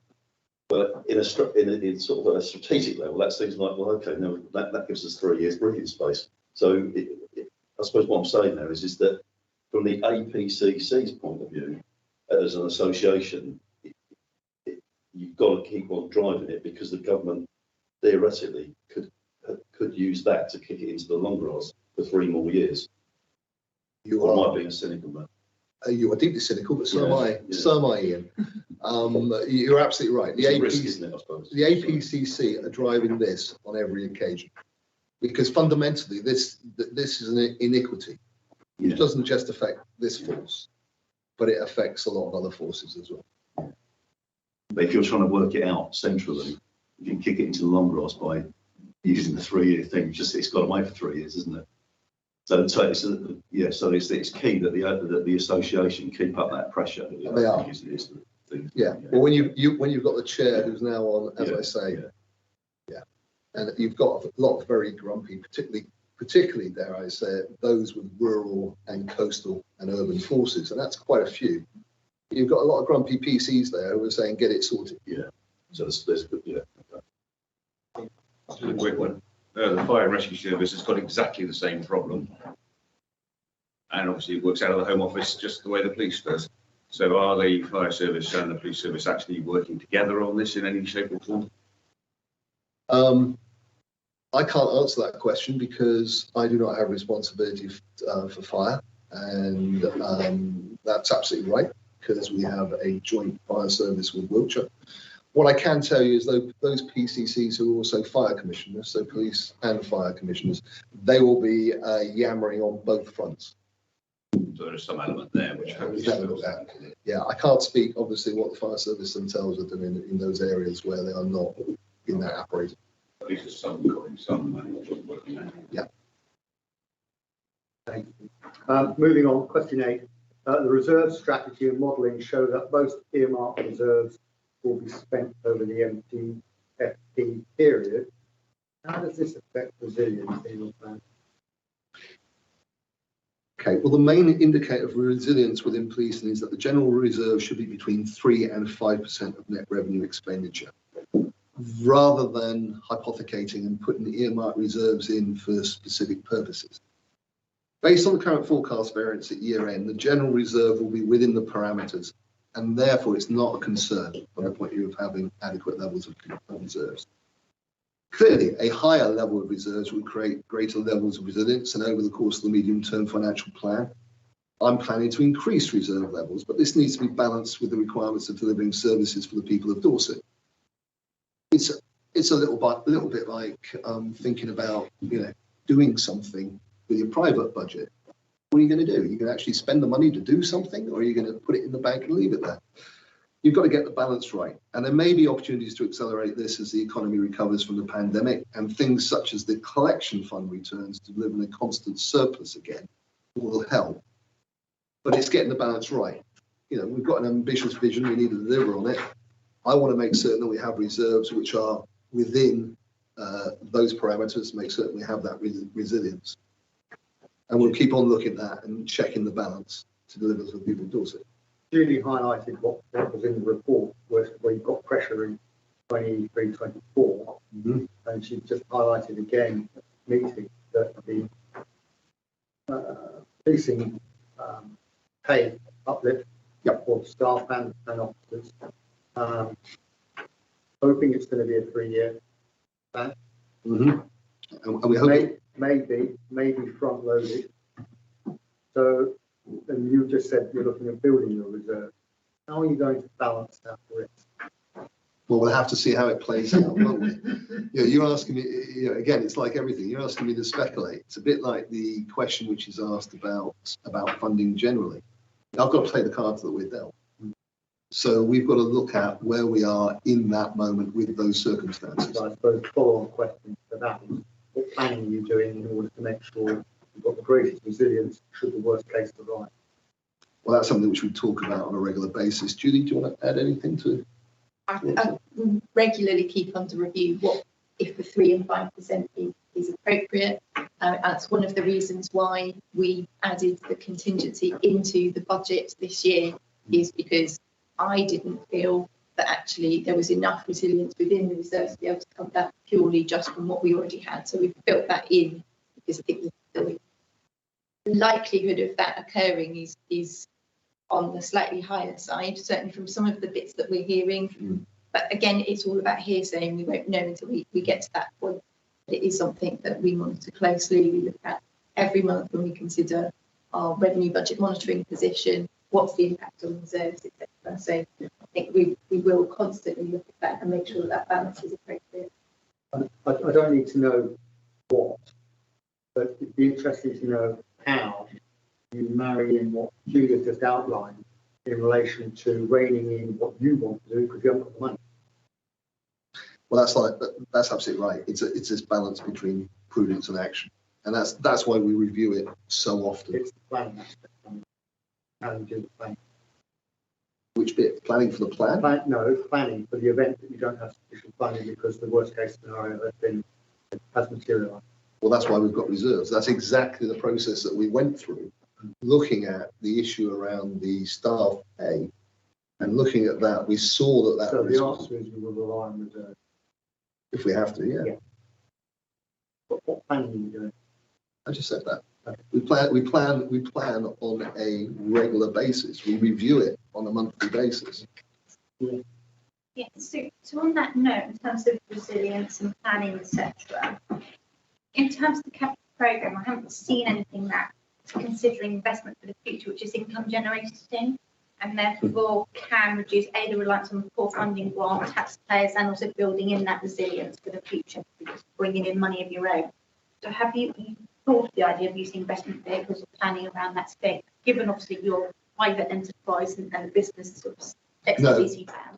Listen, you are absolutely right. When we sat down, when somebody came to me and said, you know what, we'd like to look at changing things, and there's a headquarters that needs sorting, and there's some other estates issues, I made 2 very clear statements. I said, number one, this is about connectivity. This is about driving for that connection with the people of Dorset. The other one I said is we have to get much smarter about driving investments. What else can we do? What else can we do in order to bring money in? And that's something which we're looking at on an ongoing basis. I want to have a deep dive on it in the next quarter.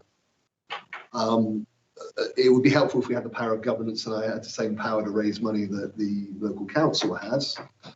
We don't have that. We are hoping that in the PCC review part 2, that is an element of it, because that will allow me greater breadth of what I can do from the point of view of raising funds. Mark Howell, if you're there. Question 9, please. Yes, hello. what work is being done to rationalise the existing estate asset base, and is it appropriate to start to include financial assumptions about more efficient use of physical assets and potentially the capital receipts reserve? Thank you, Councillor Howe. Changes to estate are indeed complex. They require considerable capital investment and can be many years in the making while consideration of options, including such things as improvement, new construction, or indeed disposal take place.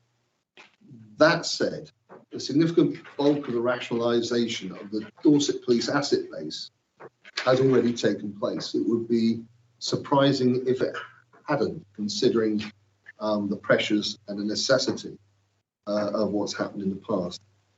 The 2020 to 2025 asset management strategy highlights only 2 remaining properties that are earmarked for future disposal.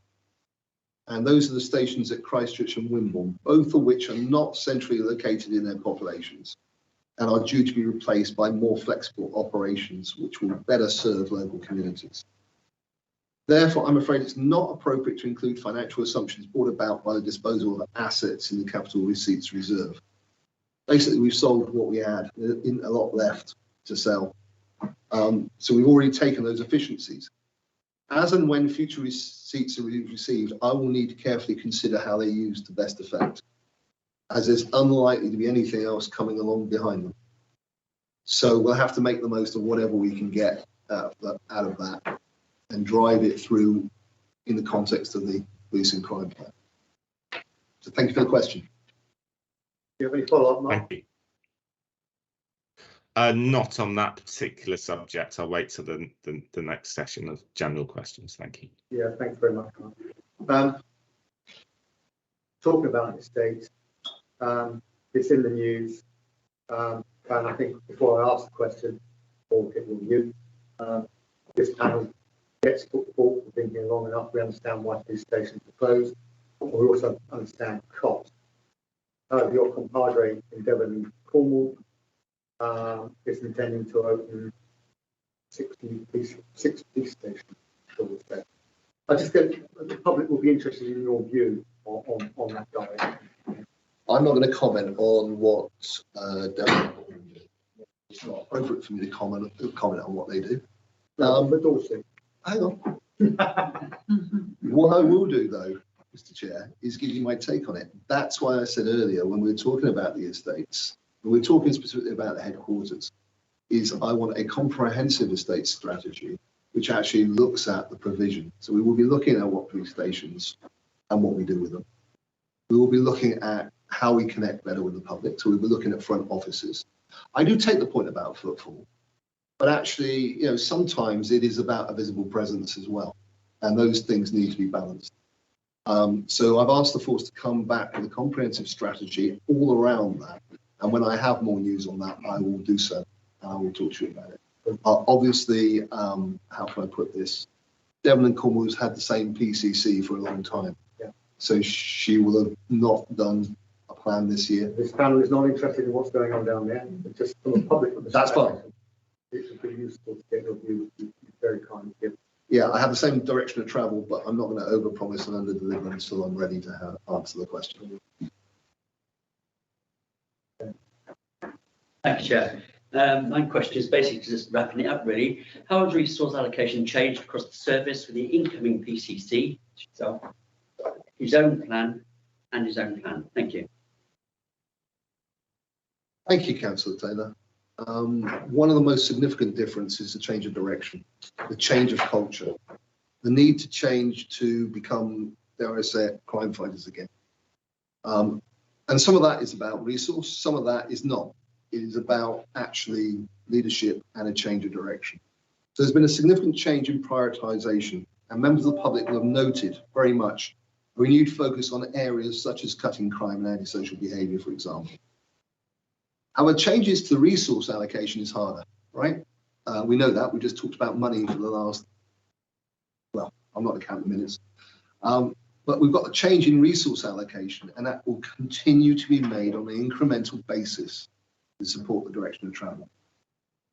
That's particularly important to understand that 85% of the Chief Constable budget is made up of pay and employment costs. My team has also previously highlighted to the panel that it'd be unwise to begin with trying to land wholesale change across as large and as complex an organisation as Dorset Police without first taking smaller steps to effect that change, which may not cost money. And therefore, an initial focus on policy and systems changes is the one that has been adopted and is one that I support. I'll give 3 concrete examples of how resource allocation has changed because of the prioritisation within my plan. The first very clearly is, and I've said it before, and I'll stop saying it when we've got it landed, ASB was neglected. We knew that antisocial behaviour, the rate was the second highest in the south of England outside London, and nothing was being spoken about it. Nothing was being done about it. It was not a priority. During the first week in office, I sat down and I asked the force what they're going to do to prioritise antisocial behaviour. And they stepped up, and the response very clearly was Operation Relentless. And now every part of the frontline policing has a priority around antisocial behaviour, which I'll remind the panel was the one thing at the top of the list for the majority of the people in Dorset. The second change is very much around the issue of violence against women and girls. And that was highlighted with the murder of Sarah Everard.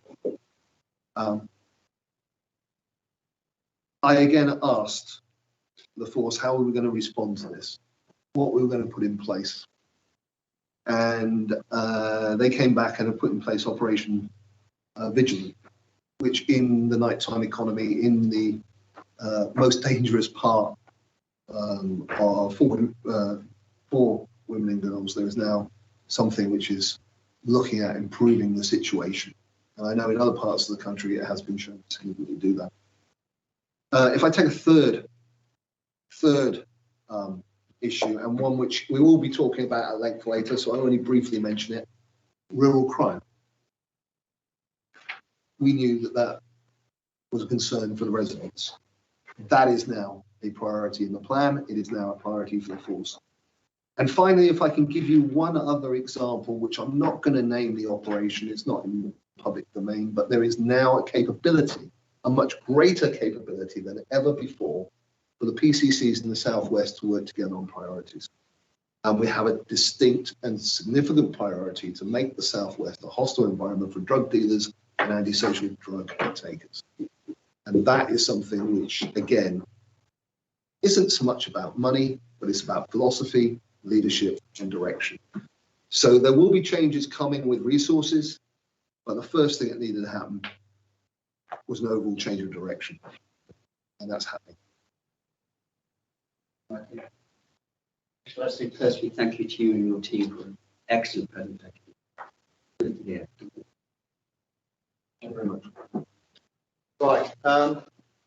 Before we move on to the question, I'm going to quickly looking around the room. Does anybody have any further questions that they would like to ask? No? Yeah. Thank you, Chairman. A large part of your capital spend is going to be on property and vehicle replacements and the maintenance and the running of those vehicles. Obviously, with my climate change hat on, sorry, Commissioner, I'm very interested in what your plans, because by decarbonising the buildings, changing to vehicles, whilst it has a capital cost, it has a great benefit to revenue. So I'd love to have the opportunity to discuss with any of your team your plans. Doesn't need to be at this meeting, but I'd like to discuss with you, because it's well known that in Dorset Council we're in the process of spending 19 million of government money to decarbonise our buildings. And I think by working together, you could learn from some of our experience. Not all good, let me add, because supplies are very difficult. But I do think there's an opportunity to help each other on the particular issues of both property and vehicles. Thank you, Chairman. Respond? Yes, please. Firstly, Councillor Brown, thank you. Thank you for the offer. I absolutely accept that. I hope that we have further discussions. Where we are currently is we certainly have looked at that in the context of the new bill. And it is something that I will make certain happens with all the other things that we need to do across Dorset in the state of buildings and vehicles. We have some electric vehicles already. But what I won't do in regard to that is I won't compromise operational effectiveness to keep the people safe in order to have an electric vehicle. They're useful for some things, they're not useful for everything at the moment. And as technology increases, no doubt that will change. But thank you very much indeed for the offer. I'm assuming that everyone's asked their question. I will leave it now to the Vice Chair to sweep up any points. Excuse me, Chair. Yeah. I did have some questions. Yeah, three quick ones. Firstly, I mean, I think I have the benefit of looking in from outside on video and seeing the room. It was very unclear what the answer to the question regarding payment for the new, about the payment mechanism for the new head office. Now, I think the important question here that people will want to understand is that, other things being equal, are you saying that the loan payments that will have to be made in the future will be able to accommodated by in future years without affecting service budgets?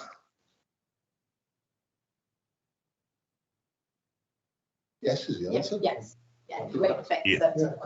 Sorry, I'm slightly bewildered because I thought we covered that. And I thought actually covered, Mark. And Ian actually summarised very well on that point.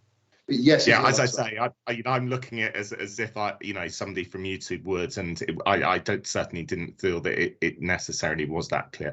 But the next question is in relation to the location, Winthrop, which presumably has been chosen because it's central. But I appreciate that you don't have any ambitions to pursue a merger. But in the event there was a merger, is it likely that actually we might end up with kind of polycentric model, and that Winthrop would end up not being in any suitable location because it's not in an urban area? And I have experience living in Poole of police buildings being built and not used to their full capacity. So yeah, I'd appreciate an answer to that. But I'm not going to do that now because we will cover that very good question in the deep dive that we would be doing most likely in June on the new bill. Your next question. Yeah, the final question, which is a very specific point, but something that came up in a meeting with the police that we had at BCP Council last week. And apparently the force does not have any passive detection dogs. Now, I'm interested in why we do not invest in those, given that one from the outside, one would think that when we have such a big drug problem in Bournemouth, it would potentially be useful to have dogs that could detect drugs in the street, etc. I'd appreciate that answer. Thank you. Mark, again, we're here to discuss the budget. Again, very good question. Yeah. But on the operational side, freely admit that. If you could hold that question until the Q3 meeting this afternoon, I'm sure you will get a strategic answer on your.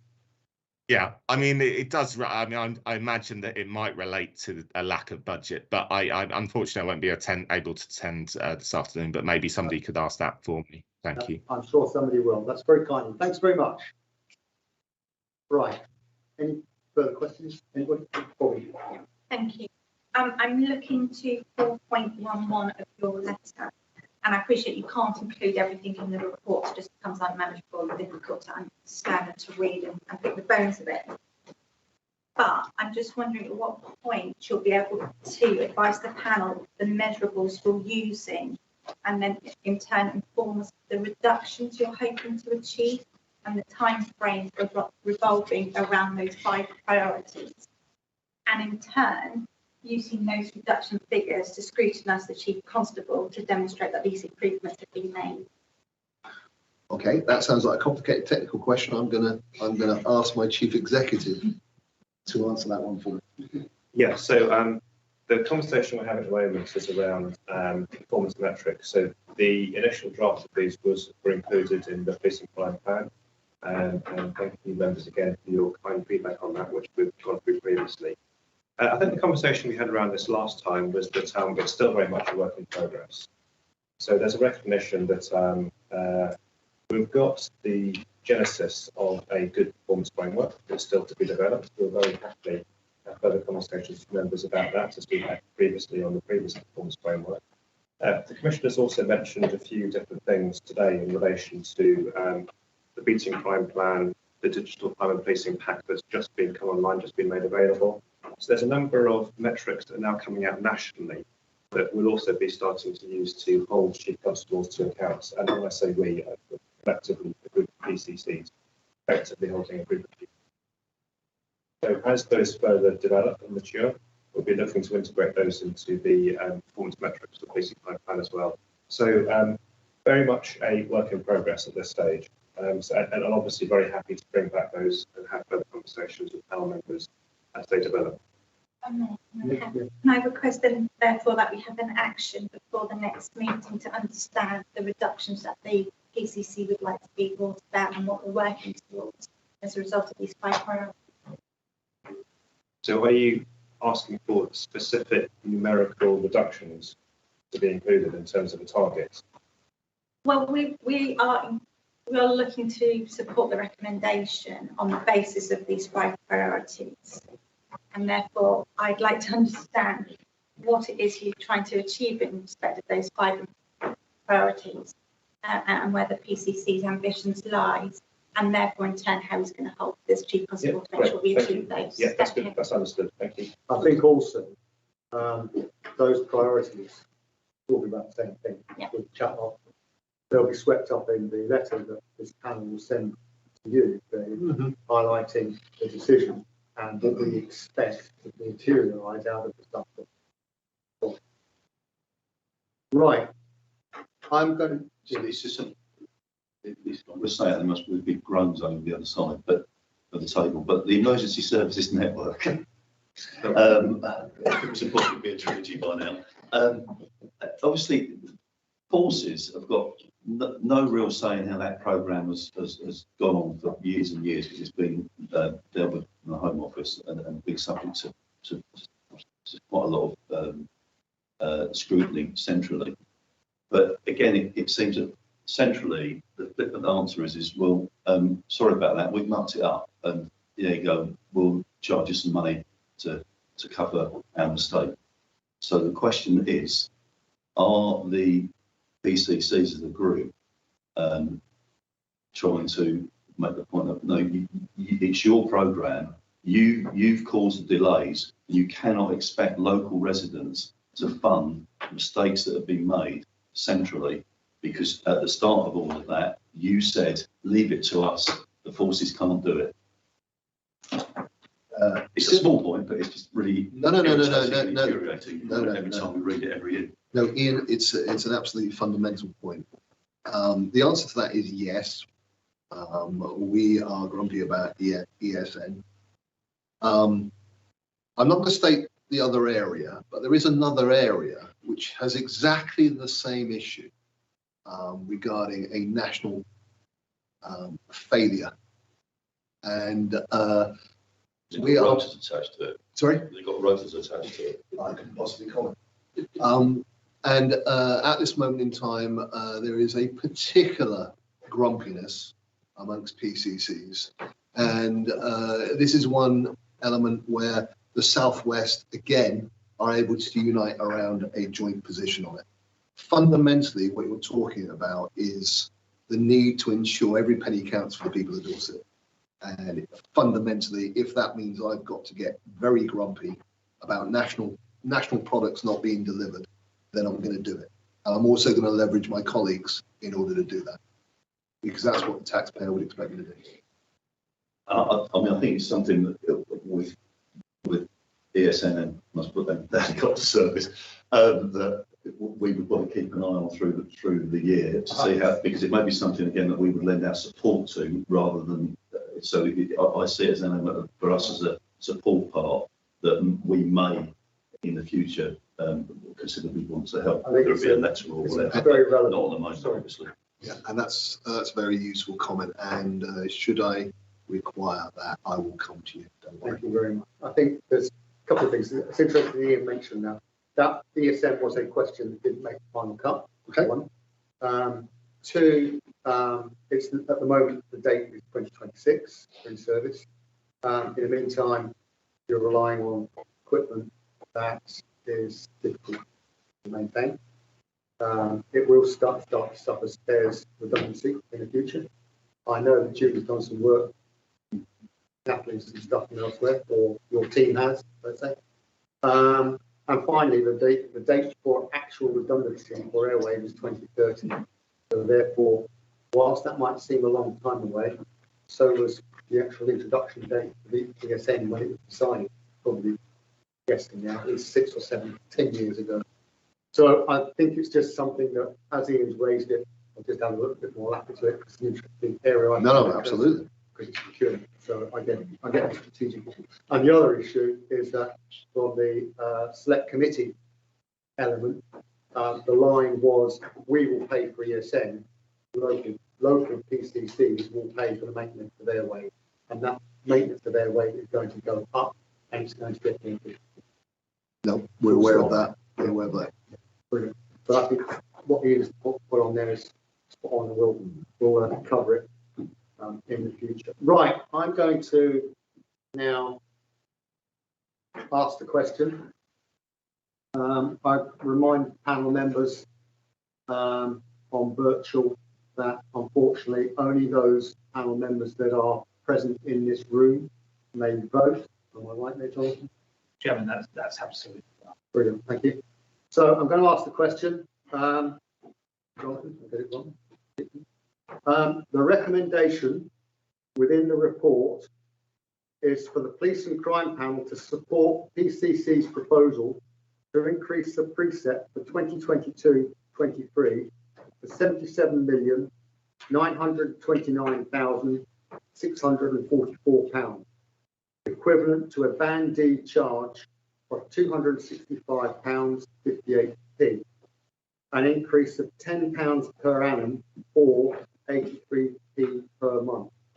I will now go around the panel and ask each member whether they support or do not support the recommendation. So the answer you give is yes, I support the recommendation, or no, I do not support the recommendation. Councillor Barrow. Yes, I support the recommendation. Councillor Carr-Jones. Yes, I support the recommendation. Councillor Johnson. Yes, I support the recommendation. Mr. McVie. Yes, I support the recommendation. Councillor Haynes. Yes, I support the recommendation. Councillor Bryan. Yes, I support the recommendation. Councillor Fry. Yes, I support. Councillor Taylor. Yes, I support the recommendation. Councillor Dove. Yes, I support the recommendation. And I too support the recommendation. Chairman, in that case, you have a unanimous decision. Thank you. Is there anything else I need to do? No, I don't. Last year we proposed this. So I'm happy to propose that we support it, and then that's what we had to do last year. I think you did that last year. I think that by going around the room, it is clear. I think strictly you're right. We could have had a proposer and a second, but we've got a clear unanimous view from all panel members that you support the proposed preset. Are you happy that the legal elements have been met? Yeah, yes, I am. But I should have asked for a proposer and a second. For the sake of minutes, I'm happy to propose. If someone's happy to second, you've got both elements covered. Yeah. I'm happy to Second. Right. That's the main In that case, we're done. Okay, thank you. This panel will write to the PCC now with the panel's decision. Included in this note will be what effects the PCC has pledged to undertake as part of this preset increase. And the panel will review this note in public with the PCC in December 22 in order to ensure the PCC has met the pledges that is set out in Dorset public. David, happy with that? I'm very happy with that. And on behalf of the Dorset public, thank you very much indeed for giving us that support. We will be now driving to make certain that we use every ounce, every penny of that 83p in order to make Dorset safer. And may I also take this opportunity to reinforce what Dave said earlier on.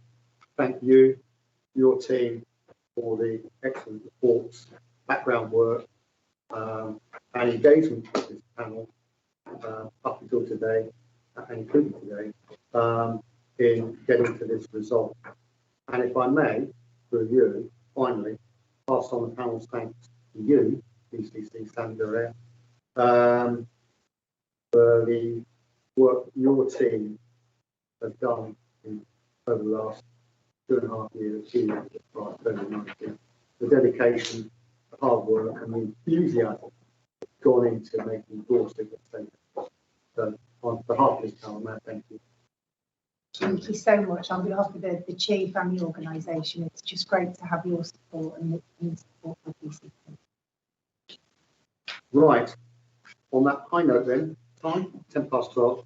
I'm proposing that we take a break now. If we could cut the video, that would be fantastic.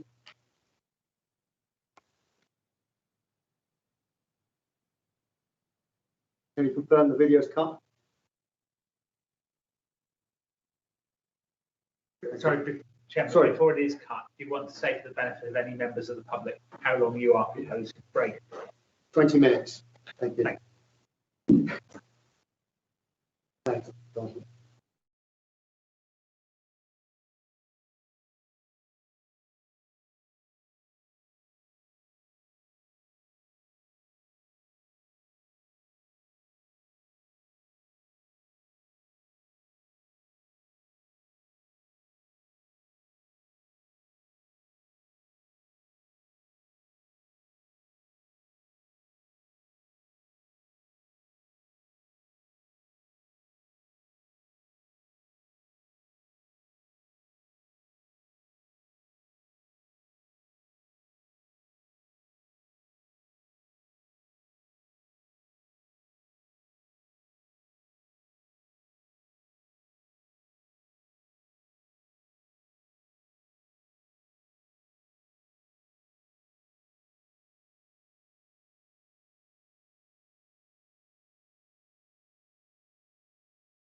Okay,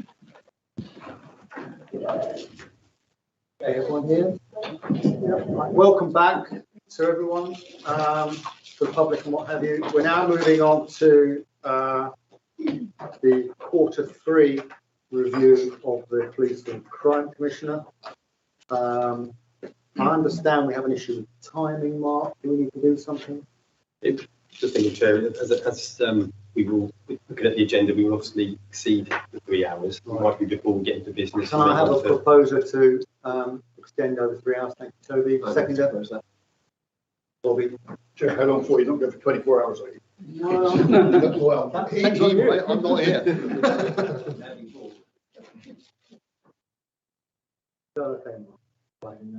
Item 6. Mark, if I could ask you to lead on this, please. Certainly, thanks, Chair.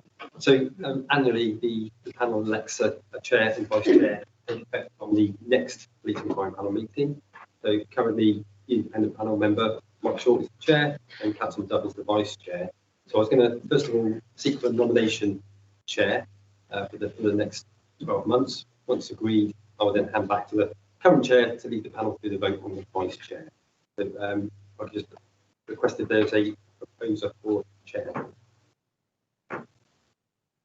Current chair. Okay, second.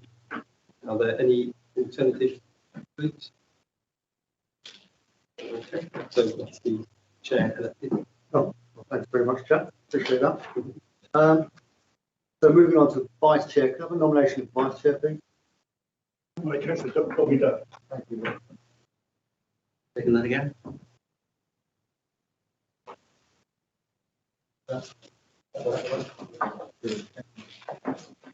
Thanks for that, and thank you for your patience, Commissioner, for the sort of internal admin we've got to do every year. Moving on to quarterly monitoring report, item 7. If I could ask you, sorry to keep me with your family ongoing. No, it's absolutely fine. Well, I'm very pleased to present the Police and Crime Plan Monitoring Q3. My issue always with these quarters is in my head, I'm thinking about the last thing that I've just done rather than going backwards. Nevertheless, I'll try and give a comprehensive view on where we've got to. The panel have seen the papers already. If I can pick out some of the highlights, which I'll do on the first one. Very quickly, the first priority to cut crime and antisocial behaviour. We're very pleased that the Operation Relentless Antisocial Behaviour Fund, which my office put in place to support what we were doing with the force around antisocial behaviour. This was for areas, communities and groups to ask for money between £100 and £5,000 in order to address antisocial behaviour in their area. And one of the things we were very keen on was that they were able to show what outcomes they were going to actually achieve with the money. We had 20 bids, of which 10 bids we felt we could support. The reason we couldn't support others was either the outcomes were not quite as concrete as they needed to be, or indeed it was nothing to do with ASB and it was a speculative suggestion around a different area. This was very clearly a specific fund for a specific purpose. So we're supporting 10 bids. These are across Dorset from Bournemouth to Weymouth and throughout the wider rural area. And of the £50,000, this will take £38,000.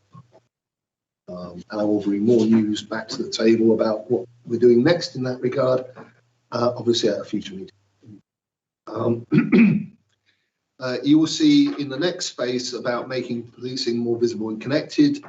This was a quarter where we basically had the discussions very clearly around the estate and visibility and connectivity that we needed to address within that. We spoke a lot about that during the preset meeting this morning, but I don't propose going into any more detail there. And obviously it was also this quarter that we actually published the Dorset Police and Crime Plan. Now that was 6 months early, and I'd just like to thank my team for allowing me to be that focused and in getting it out 6 months early so we can really start moving on it. We also, during this time period, secured funding to tackle domestic abuse. And also, we inputted to the National 10 Years Drug Strategy from Harm to Hope. I did that as part of my national portfolio as co-chair of addiction and substance misuse. And I firmly welcome that 10-year drug strategy. For the first time, we have a joined-up approach. We are not saying, on the one hand, it is all about enforcement. Neither are we saying, on the other hand, that it is all about support. It needs to be the whole spectrum. And I'm very clear that this report, this strategy, will actually make a difference. It covers tough enforcement, it covers effective rehabilitation, and it covers something else as well, something I care passionately about, which is cutting off the demand, particularly for drugs which are termed recreational, but which I would prefer to call illegal gateway drugs. I'm not going to talk any more about it because I could wax lyrical about drugs and what we're doing about it for ages, and this is not the place. The next one is fighting rural crime. We held a rural crime roundtable with partners and stakeholders with a view in the rural community, and we'll talk much more about rural crime with the paper later. One thing I will say, though, is I was very keen to support an amendment to the Police Crime and Sentencing Bill, which was a proposal to enhance police powers to deter illegal hair coursing, which is a terrible crime in Dorset. And also, one of the elements within it was also talking about small forces and the difficulty of kenneling dogs. And that is an issue. For those who don't know, a hair courser dog can be £10,000. And actually taking it away from the crooks is one of the main ways we can disrupt what's going on. I like the strategy another PCC has, where you take the dog away, you feed it, and therefore they've got to train it for a year and a bit to get back in shape to do it. I really like that. Ways and Means Act. Anyway, moving on. Putting victims and communities first. I held a business crime roundtable meeting. That was to bring together partners to talk about specifically retail crime, but we also covered cyber crime in that space as well. It was, if you like, a first step to moving to a Dorset Business Crime Reduction Partnership. I also encourage victims to come forward as part of Hate Crime Awareness Week. And I also spent time with People First, talking about the issue specifically for those people with disabilities in Dorset and their issues around things like prejudice, things like the feeling that they are being victimised. People want to try and cuckoo them, for example, from the point of view of drug activity, etc. And that was very illuminating. And then finally, we come to where we are today, which is about making every penny count. The precept consultation was launched in December. We did it as fast and as quickly as we could in order to make certain we got as many inputs. We were somewhat constrained by the pandemic. I wasn't able to stand outside supermarkets in the way that I had hoped, but we got there, as you heard this morning.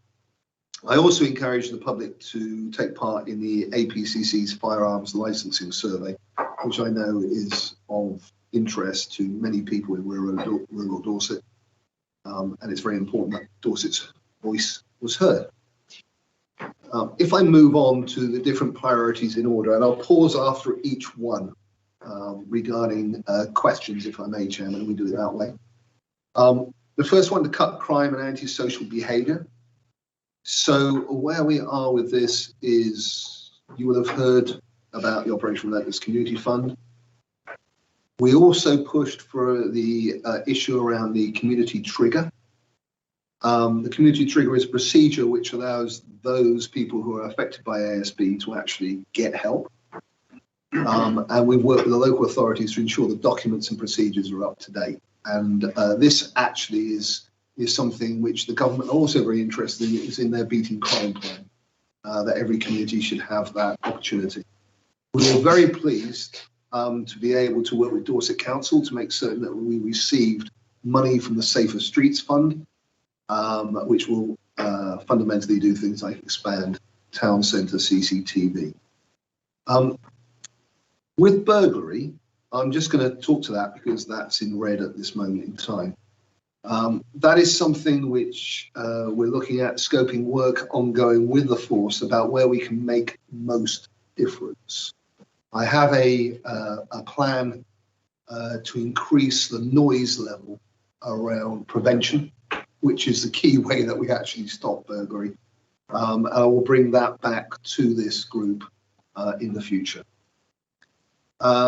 We had a major road safety event, which was held in the Dolphin Centre in Poole, which is very well supported. And I also supported the launch of the Lift Legends Christmas Drink Drive campaign. And if you're not aware of what this is basically a commitment from pubs and bars in the nighttime economy that they will give free drinks to the Lift Legend amongst the group who is taking everybody else home. I saw that as a really good initiative. I think it does two things, actually. It addresses the Christmas Drink Drive campaign, obviously for women and girls who are out in the town as well. It also helps them get home safely rather than taking alternative forms of transport. So I was very pleased to be able to support that. This panel will know that I put the issue of e-scooters very much on the agenda. The reasoning behind that was very much that's what the people corresponded with me about. I met with Beryl bikes and e-scooters in BCP, and we had a long chat about governance around their e-scooter pilot project. I am satisfied that the project itself has good governance around it. The communication needs to be better, and I discussed it with them. The issue being is if you wanted to complain, they were trying to get you to do that through email and online. Well, obviously, if you're out and about and an e-scooter basically goes over your toes, you're not going to be able to get email and online up and running, particularly if that is not one of the things that you do. And as the elderly and the vulnerable comprised a good proportion of the postbag who wrote to me, I made the point to them that we need to make much more communication about their phone line for complaints, which they've agreed to do, and I understand that's happening. Fraud and cybercrime, we've liaised with the Southwest Cyber Resilience Centre. Regional plans are in place to achieve greater awareness of these crimes. You heard earlier from the Deputy Chief Constable regarding we've got plans in order to increase our efficacy around fraud. There is also a project being worked on by the OPCC at this moment in time in order again to increase greater awareness. I will bring details back at a future date regarding that. I've reviewed a national briefing regarding working with and providing services to young adults. This whole thing about support young people, this is the thing which has a lot of complicated area within it, because I want to address how we fix the future with our young people around issues like drugs, knife crime, but also wider about things like misogyny and hate crime. There are a number of initiatives across the country, and our office is at the moment looking at those. I've also asked for a deep dive with the force so we can understand the Safer Schools project and how we can basically look at this, how this whole thing links together. I'm looking at three things. I'm looking about education and awareness. I'm looking about early intervention, and I'm also looking at diversion. But the point I will make is I can't take the place of a local authority in the space of, for example, provision of youth clubs and all that sort of thing. I don't have anywhere near the budget. What I can do is pump prime, particularly in areas of deprivation. And those are some of the things that we're looking at, and I will bring that back to this panel. Gun pet theft, we've scoped various pet theft initiatives. We now have two single points of contact, one in the BCP area, one in the Dorset Council area with the force. We also have lobbied and are landing greater sentencing around this so that a dog isn't treated like a lawnmower. And that is really, really important because for many people who don't have families around them, their dog might be their only companion. And the fact that organised crime thinks it's a good idea to nick one really offends me. So that's where we are with that. I'll take questions. May. Oh, just to say that myself and May intend to meet with the office shortly, just so we get a proper understanding of what the priority that we've been asked to have. That's absolutely brilliant. Yeah, no, that is absolutely brilliant, and I'm very pleased that we've got both sides of the equation, BCP and Dorset. Yeah, I mean that's going to work really well, I think. So that will work. Yeah. And just as an observation, I completely agree with what you just said about dog theft, pet theft. Absolutely horrendous thing to happen to somebody. Yeah. Thank you. So again, thank you, Commissioner, for that update. It's actually really nice to see that the ASB year to date is still on a downward trend, even if you take into account the non-COVID related aspect of it. So that's really good. And I think what's more pleasing is that 95% of people are actually feeling safe in Dorset. So that is, again, a huge tick in the box for me. So I guess the other thing that I was actually really pleased to hear was your conversation with Beryl, the e-scooter. I know this is only affects the BCP area because that's where we have the pilot ongoing, that they're now offering a different method of lodging complaints rather than use email, and then it's kind of after the fact nothing can be done, that they could actually phone and then it will be dealt with. So that's a really good. I guess sort of just a general question I have is, I know you've got rural crime as a later item within this section. When does ASB kick in? There's ASB, and then when does crime kick in? Because the example is funny that because I had that conversation with we talked about it earlier. Dave Taylor earlier about if you have some people because they're bored or for whatever reason, they go and chase some sheep around and they're harassing the sheep. They're not hurting the sheep or in any way harming them, they're harassing them. So they chase them around. And of course, the farmer is not going to be very happy with it. So one way of looking at it is that's ASB. But then is there also a crime? So it's a case of, whilst I completely support this priority of cut crime and anti-social behaviour, it kind of, there's these overlap areas. So how do you measure the statistics and how can we, I guess the word is that there are blurred areas and there may not be complete clarity about when one becomes the other because there's this huge crossover. That's kind of like an observation on my part. No, it's a perfectly fair observation, and you're absolutely right. The lines are blurred, and it is complicated. What I'm going to do from this in this respect is I'm going to take a cue from the Home Office force area tables and the stats which come out, which actually separate antisocial behaviour, the incidents classified as antisocial behaviour from the police, which is put in place, and they have an annual report which comes out. That is what I will look at for ASB and measure myself against with ASB. And then everything else is crime. So the police themselves will define whether it's ASB or crime. Your particular instance of sheep worrying, I think there is a particular issue around that because you yourself said it. Nothing happens. Well, unfortunately, sometimes it does from the point of view of and not in that moment. Sometimes the dog will have worried the sheep so much that actually it will keel over afterwards. So I think this whole thing is blurred, but this blurring everybody's aware of, the police are aware of, and I'll be driven by the stats which come from the Home Office in this regard. Does that give you enough of an answer? Yes, it does, because I guess the reason I asked that question was because if the local authority will have a responsibility towards dealing with ASB, but if it's a clear case of crime, it would be the police. So it's a case of are we confident that nothing's fallen through a hole, as it were. That's really why I asked the question, because of the blurring, and then it's kind of the toing and froing, and then in the meantime, the issue isn't being dealt with. And then just one couple of other things, actually, Chair, if I may. So sorry, just before you do that, yeah, that is a good point. I mean, we know that ASB, from the residents' perspective, is seen in a different way, and sometimes they will report what they see as ASB to the wrong agency. Classic example would be noise.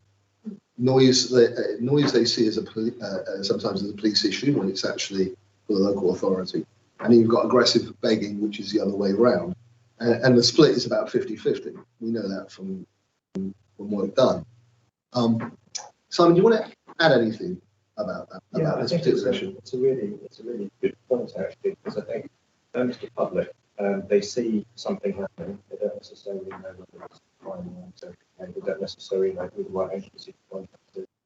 Generally speaking, people will call the police.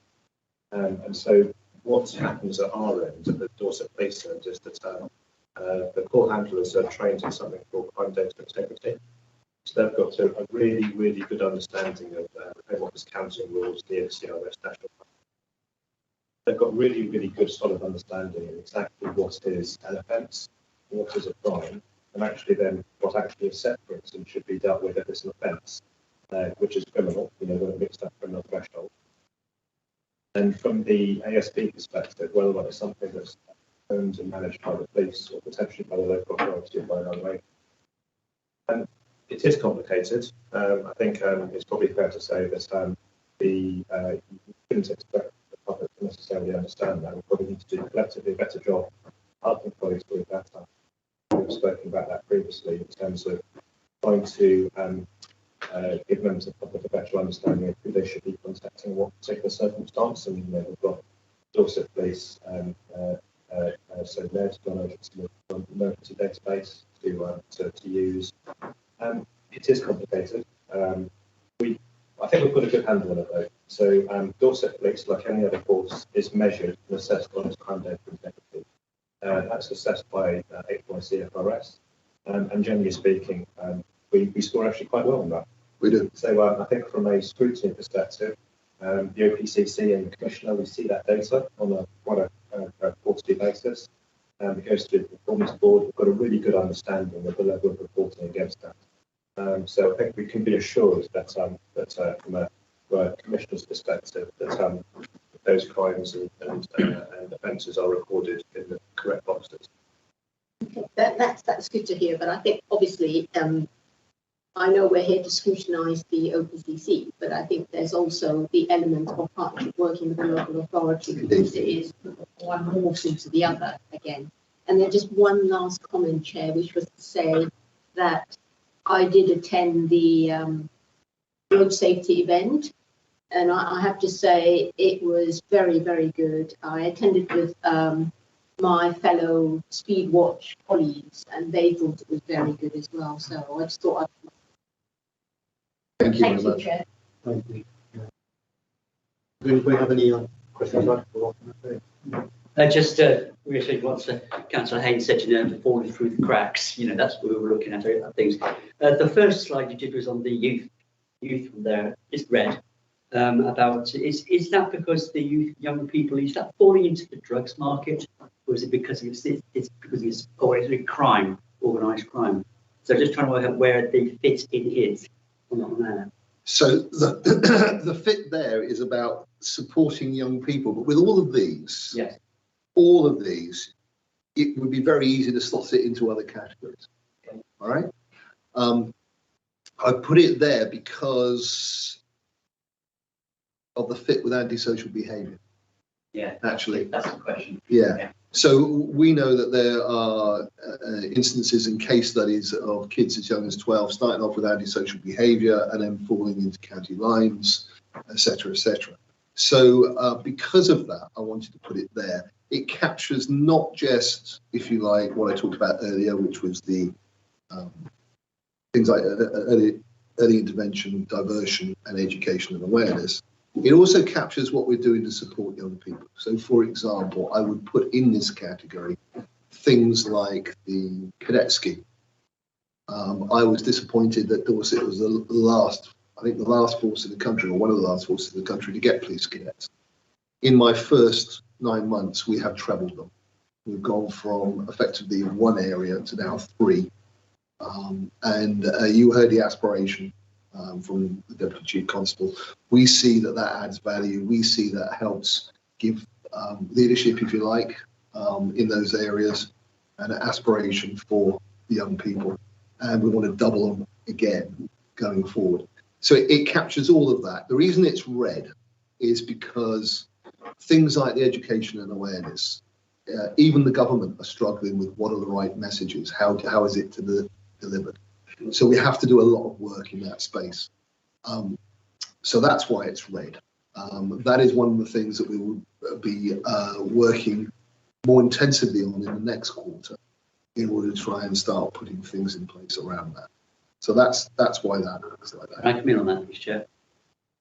That actually leads up to the next question, because you're addressing the issue of red, which is great.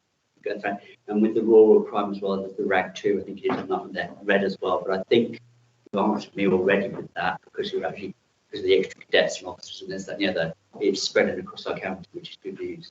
Thank you very much. Thank you. Brilliant. Okay, the second one is about making policing more visible and connected.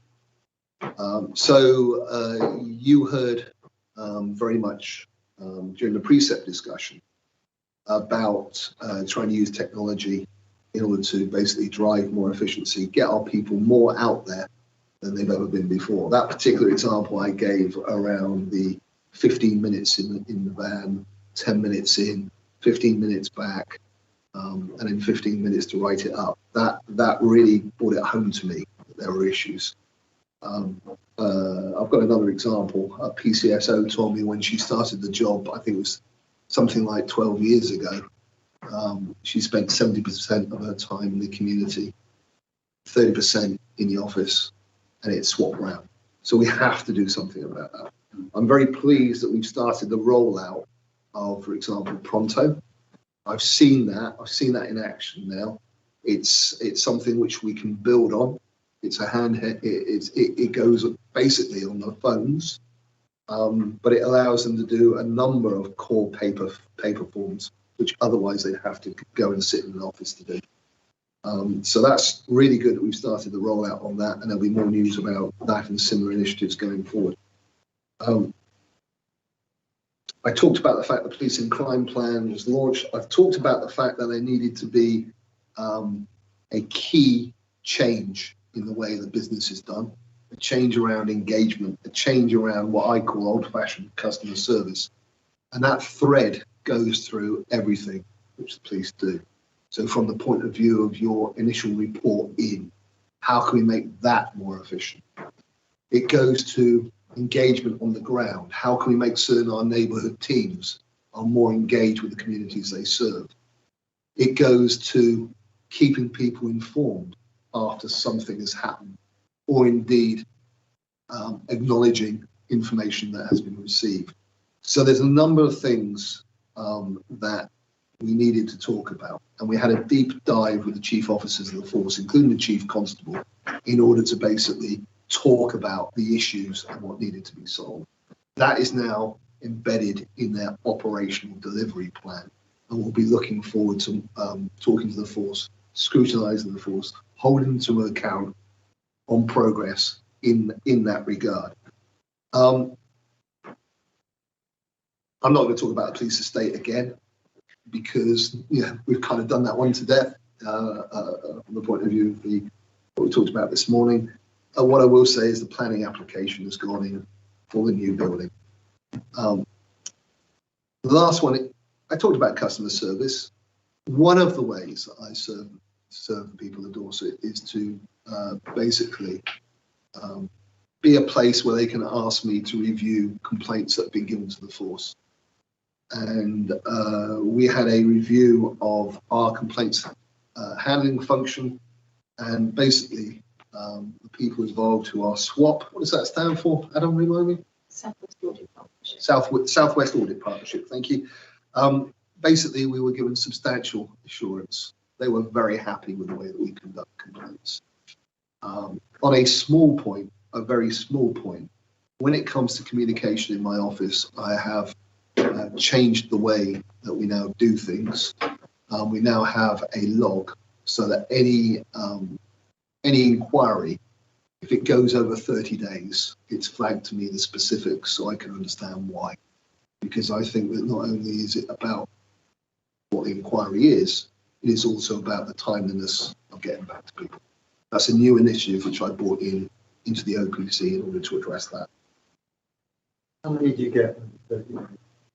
What do we have last? I want to say 20 and 40. Adam, do you want to?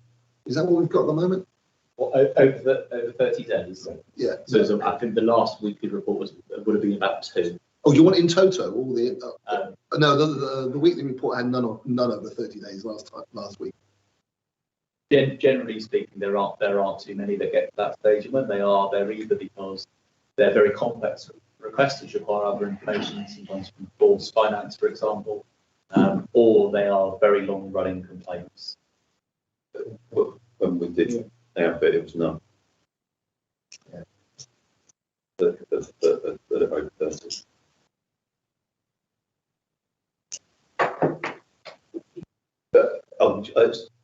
Sorry, I didn't know. I'm done. Oh, right. So it's just on the complaint side. It's just clarify two things. Is it complaint cases or heads of complaint that is the number of 328? I think it's cases, isn't it? Can you help me out there? In the top field there, yeah, I think it's cases, isn't it? Yeah. And then both are obviously in the green, but in terms of complaints received, they've obviously slightly gone up. Is that what I'm saying? Yeah. That's right. The number in Q3 was slightly higher than Q2. Yeah. The green assessment there is essentially Dorset Police's number of complaints compared to other forces. Yeah. Is pretty much as you'd expect it to be. The size of force, and similarly the percentage of reviews received by us is similar. I think what it highlights is that however this is always done, there's always got to be an element of a sort of a professional feel to whether it's green. So you could argue that if complaints have gone up, well, that's not right. But in actual fact, there's a wider picture that I think makes that green, which is that to similar forces and based on the IOPC annual report, Dorset would be 1,000 officers, a well-performing force in the level of complaints. You are absolutely right. So there's a bit of a contextual thing about that being green, because when you read it, you think, well, it's saying that it's a good thing that complaints have gone up. That's not what it's saying, but just for clarity's sake. Yeah, thank you for that. So, yeah, that was it really for me, because there's nothing. Done property to bit down. I don't want to go over No. That was good. Just on that point for assurance, Adam, my Director of Operations, and I sit down with the IOPC on a regular basis. I think it's quarterly, isn't it? It's quarterly. We go through and deep dive on what's been going on with Dorset in complaints in order to make certain that we are happy with the performance and happy with the force's performance. Thank you. Moving on.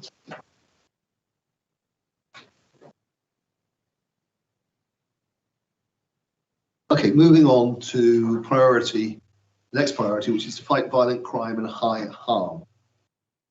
So you all know that I'm the joint lead of the Addiction and Substance Misuse Portfolio. There has been a number of things which, with that, we have driven in this quarter. One is we obviously consulted with the government around the 10-year drug strategy. We've also held, for example, things like round tables with other forces with their PCC representatives on things like Project ADA, etc. We've inputted on a number of drug-related issues, for example, drink spiking. My partner in crime actually went to the Government Select Committee to input on the issue around spiking. The big thing that we've effectively bottomed out to a large extent is we've raised the awareness of harmful gambling. Now, when you look at the Venn diagram of harmful gambling, addiction and drugs, there is a pretty clear relationship. Intuitively, if you have managed to steal £100,000 off of your employer because you've used it and you've gambled it away, I suspect you may be just a little bit worried about that and you seek to assuage that in other areas. But harmful gambling is not something which actually is talked about. There are only 3 clinics in the country that the NHS run to address harmful gambling. 2 up north and 1 in London. They do take patients from across the country. In the same way that mental health, in the same way that substance misuse, we're asking PCCs, and we gave them a checklist of 10 things, we're asking them to ask their forces how this is taken into account. One simple example would be a question when somebody comes into custody. The importance of this is that there is an issue around not creating more victims of crime inadvertently. Let me explain what I mean. If you are a drug dealer, it could be argued that your family benefits from the proceeds of crime because of the lifestyle that you give them. And the use of POCA in order to take away, Proceedings of Crime Act, in order to take away a drug dealer's house, car, money, liberty, I am fully engaged with.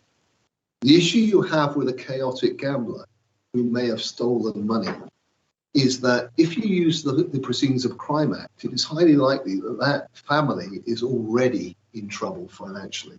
And all you're doing is actually possibly putting the family out on the street.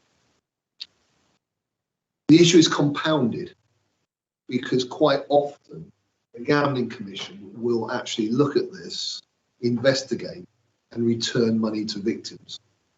And sometimes the join-up is not correct. So the offender's family actually has POCA and the money's already been given back to the person who has lost it. So there's a number of pieces in this space which need sorting out. But the first thing is we raised awareness with other police and crime commissioners in order to look at this issue. What else in that space? I took part in a joint operation with Merseyside Police. When I say I took part, I went and observed Dorset and Merseyside, who basically worked together across 48 hours to address the issues of county lines and drugs in our communities. And the reason that happened is because Merseyside is an exporter of drugs to Dorset via county lines. And they have received money from the Home Office to go down to the other end of the county line and give that force a hand. So that was called Operation Medusa, and that is something I was very clear is something we need more of. We basically take this fight to the bad guys now. I want Dorset to be absolutely the last place any drug dealer wants to do business. So we will keep pushing in that regard. Modern slavery. We don't talk about that a lot. But one of the issues which was raised with me was the issue around delays in the court system relating to the use of what's called Section 45 defences under the Modern Slavery Act. This means that you can get all the way to court, for example, and then say I've been a victim of modern slavery, and then it's got to be validated through something called the National Referral Mechanism. That's meant to take place very quickly. It can take up to 300 days. So I've raised this with Dame Sarah Thornton, the Modern Slavery Commission, and also with PCC leads who lead on this portfolio. And we have some work being done now because the issue's recognised and they're working on it from a national level. That's also important, not just from justice, but also from the point of view of a victim. If you are a victim of modern slavery, and you know you're a victim of modern slavery, and you're caught up in the criminal justice system, I think you'd rather like to know, actually, that you are, and the court is seeing it that way. Violence reduction. Well, work is ongoing between the force and the OPC to scope out the requirements for a Dorset violence reduction unit. The local authority also is looking at this, has just started looking at this through the CSP. So we're bringing this all together. This would be my single ask to the government. If they said, what is the one thing you want? I'd say, give us a violence reduction unit. You've given it to loads of other forces. We've got opiate and cocaine addiction. We're in the top 10. Give us a violence reduction unit. Nevertheless, we are looking to see what we can do locally in order to develop that as well. The issue around child abuse. We know that the resources for child abuse are in the right place at the moment. We need a little bit more, as Sam spoke about, but I'm also interested in what we put in place and what we've got running and how we can make that more efficient. Operation Encompass is where the force speaks to schools about children who may have witnessed, for example, domestic abuse. It happens on the morning after it has come to their notice, so the school can wrap around their care for that individual as well. We know very clearly that things like adverse childhood experiences do not suddenly click in when you are in secondary school. So I have asked for Operation Encompass to be extended to primary schools, nursery schools, and indeed there is some talk, which I haven't developed yet, but I want to, of going as far as health visitors. So that's the direction of travel with that. We're very much got that on our agenda. You'll see that from next spring, it's anticipated that PPNs, which take up an awful lot of time for officers, is going to be on the pronto application I spoke about earlier. And that will make that more efficient and get them to be able to stay out doing what they need to do. Violence against women and girls, taking that thread specifically, and I'm very well aware that there is a huge amount of work in this space and also huge public interest around this. So I can't possibly talk about all the work. I'm just going to pick on the two here. We asked for funding for drink spiking test kits. We asked for that as part of our applications to central government. That bit was denied. Nevertheless, I put in place a significant amount of funding from the OPCC in order to address that. Because quite frankly, the idea that a bloke, and let's be honest, it usually is a bloke, thinks that he has the right to put something in a person's drink to allow them to manipulate or coerce or worse is completely and utterly unacceptable. So I felt it was appropriate that we stepped in, despite the fact we didn't get the grant we wanted. You will be aware of the issues around the death of Sarah Everard. You will have been aware of the issues with that monster from London. In the same way as he does not define police, in the same way that Harold Shipman doesn't define the medical profession, or indeed Beverly Allett, the nursing profession, it still doesn't matter. It is important that we make certain that we have looked at the Dorset force. So I sought reassurance regarding the professional standard procedures and other elements such as vetting, etc., within Dorset force. And I am convinced that robust processes are in place. That will be an ongoing reflection that I keep on board with myself to make certain that we're addressing that. The last one is we secured £200,000 worth of funding from the Home Office to tackle domestic abuse in the county, and that has been distributed.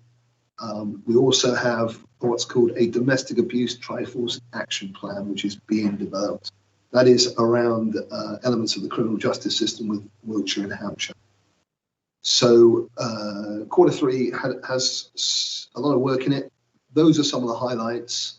I'm very happy to take questions. Right. Thank you, Chair. Thank you very much, Commissioner. I think you've answered a lot of the questions that I had listed when you went through in quite great detail what's happening in this priority.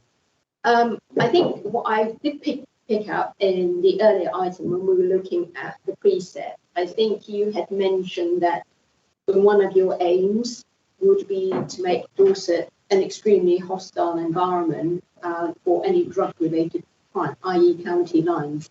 The county lines is something that increasingly more and more people talk about now because there's greater awareness of it. So in a sense, in one sense, that's good because people have more awareness of it. But in another sense, perhaps it's not so good because people will then try and use that as an opportunity to exploit other people.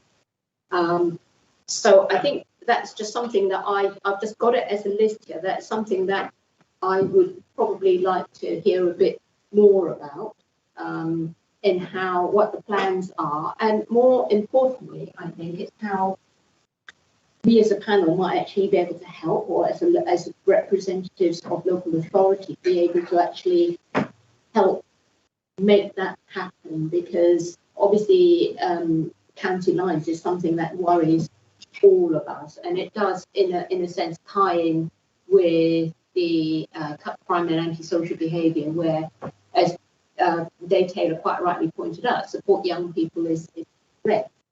And perhaps I could be wrong to getting 5, but I think there might be some connection between those two. So that's really an observation. And again, I wasn't aware that gambling could actually lead to lots of unintended consequences. So really pleased to hear that actually there is support there. And I think, again, we need to raise awareness of it and what the downward spiral consequences of gambling could lead to. Somewhere here, I think I do have a question. Yes. Project Adder. That was actually mentioned again earlier on. And I have to say that personally, I was disappointed to learn that unfortunately neither BCP nor Dorset were included as part of the pilot. And again, it's something that where do you see that going? Do you think that there is an opportunity at a future date that BCP could be included, seeing as Bournemouth is actually listed as an area where we have got a problem? It's in the top 10, and that is a worry, because obviously as part of our plan for PCP Council, we want to actually improve all our town centre. Yes, of course, Bournemouth being one of them. And I think, and we are in a public forum, but a clean-up, if I can put it very nicely, would actually be very welcome. So there's a number of threads there that I can pull on, Councillor Haynes. We could almost have, Chair, a whole meeting talking about this issue. It cuts across a significant number of the threads in the police and crime plan, as you alluded to. It cuts across with what we're doing for our young people. It cuts across how I'm holding the force to account to be tough on drugs. It cuts across what are we doing collectively around effective rehabilitation. There are so many things that this thing fits with.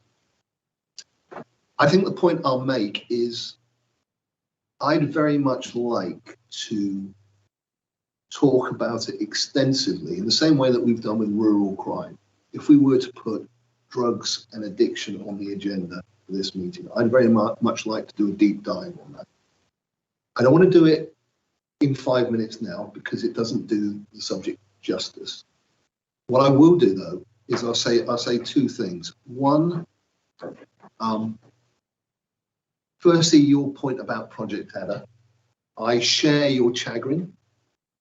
In fact, when I co-chaired the round table for police and crime commissioners, which the policing minister attended and actually stayed for the whole event, unfortunately, because I'm chair, I get to ask difficult questions on occasions.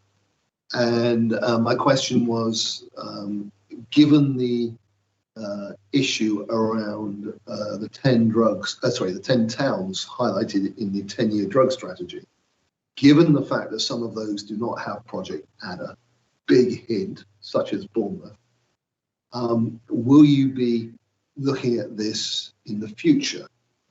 And there was talk of looking at how Adder can be rolled out to other places.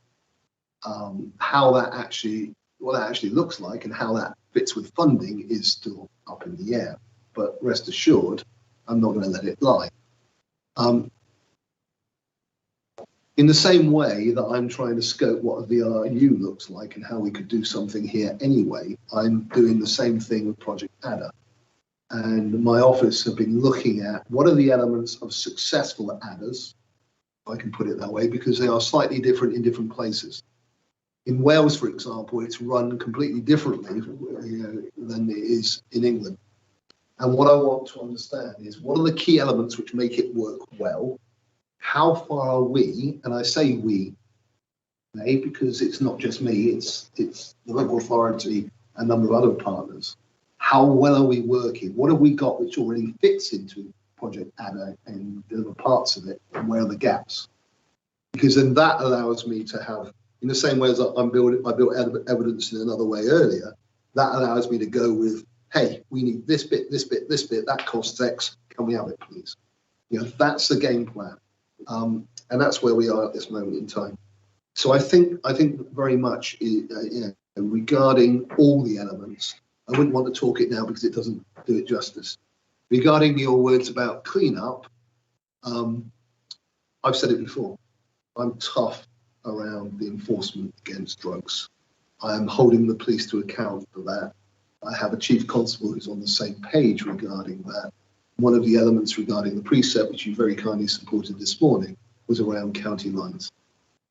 We are determined to address this. And just to finish it on that point, county lines get sometimes misunderstood. It isn't just where they exploit kids to bring drugs to Dorset. It is also when they exploit our kids to distribute drugs. Both of those are important to be counted. Thank you. Thank you. Thank you, Chair. 4 things, strands again, I'm afraid, not on there. Modern slavery, and that's it is being looked at quite closely because the fact is I found someone in a caravan working for nothing on a farm and got him housed. That was about a year and a half ago. Secondly was the spiking. I know the work is working because there was an article on TV not too long ago where they were actually having spike controllers looking up from balconies to see whether people were being spiked with the drinks. Children, abuse, 3, 5, 7, etc. going on through. My main concern was when we first got together was about the communication angle, and that famous word communication of the Guardian of Social Work and Services and Children's Services, because I sit on the foster panel, and the amount of things we keep finding it's still there, and it's still not on there. Those are my main strands there. The message is getting through. The message is getting through because I'm hearing it. There have been things that, and I'm so glad that you said today everything I wanted to hear about where we're going forward, and we are going forward, and that's the great thing about it. That's praise to you and the team, but also the fact that at long last it's happening. Did I mention gambling? No. Gambling is the one that really infuriates me because the fact is Channel 5 has a gambling site every second or third show, and it's infuriating to see that bingo and all that sort of mirror a lot. And I just can't work out why I can't shut them down. Isn't that? So it would be wrong of me to have a rant about gambling and advertising. Let's just say myself and my co-chair are going to see the Gambling Commission at some stage and talking about what more can.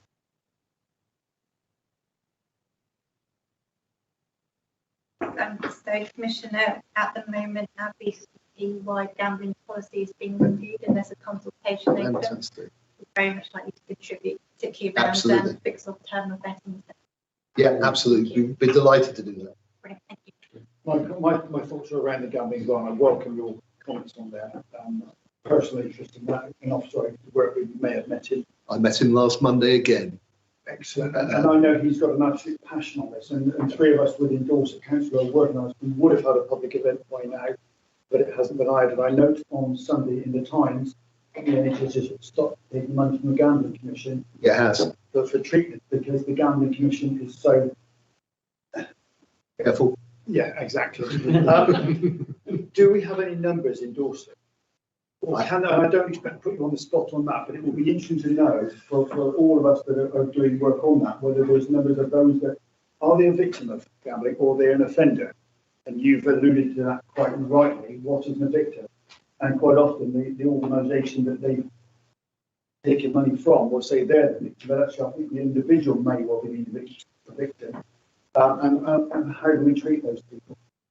Les, look, these are very complicated. That last one is kind of a moral issue, because you have in effect got somebody who has stolen money. They have stolen that money. There's no question about it. There has to be justice around that. What I'm really intent around it is creating not just them and victimizing them. You know, if the money's gone back to where it was stolen from, because it's been found to be, you know, an illegal theft. If that money has gone back, that should be taken into account when the sentencing comes round by the judge. So it needs to happen early enough in order for that to happen. Particularly if that person has cooperated and helped. I think, you know, that's a sensible piece of prudence around that. But I am really exercised about the fact that we don't want to make victims out of the families of those people. Because what we're effectively doing is we're putting people on the streets using poker. We're actually creating youngsters who will have probably a much more terrible life than they would have had before. We're creating more problems. Regarding the numbers, I can't tell you the numbers. I think that's one of the problems we've got. They're opaque. Is there any chance, and I appreciate I wouldn't want to put anybody on the spot, is there any chance some research can be done to see if we can come up with any numbers? Because I think that what is the depth in Dorset? We don't know at the moment. Yeah, I've seen on the website some national numbers and they're tiny. I think the problem with this is that this is one of those hidden harms. And you know, there's going to be a spread. There's going to be people who haven't nicked, you know, the issues I talked about when I said £100,000 being nicked. There'll be people who nick a relatively little amount from their employers, but they'll still have stress. They'll still be, you know, getting into other things maybe and all the rest of it. So you're going to have a whole spectrum of stuff, and a lot of it is going to be hidden. It's something which needs much more work, and that's why I'm very pleased that my co-chair was up for doing this. The officer in question came to see me as a candidate, and I understood the issue straight away. He has actually presented to PCCs as part of one of our roundtables on the harm of gambling. I spoke to him last Monday and talked to him specifically about how he wanted to engage going further, because he has a very, very clear view around certain elements within the gambling fraternity. Let's put it that way. And we will take that forward. I am going to ask difficult questions. Thank you very much. It's just in relation to the PSD procedures. In the last HMIC report that was done on 2019, I think, was you want to be coming out soon. That one of the actions was that within professional standards of Dorset, because of its size, proactivity was a difficulty. Yeah. And obviously, some of the work around that's come out of the Sarah cases about the ability of each force to do proactive work, and that equally then applies to vetting, because I understand that nationally the picture on police vetting was quite poor as well. So the question is have you been able to sort of assess whether the currently Dorset are able to do more proactive work than they were in 2019?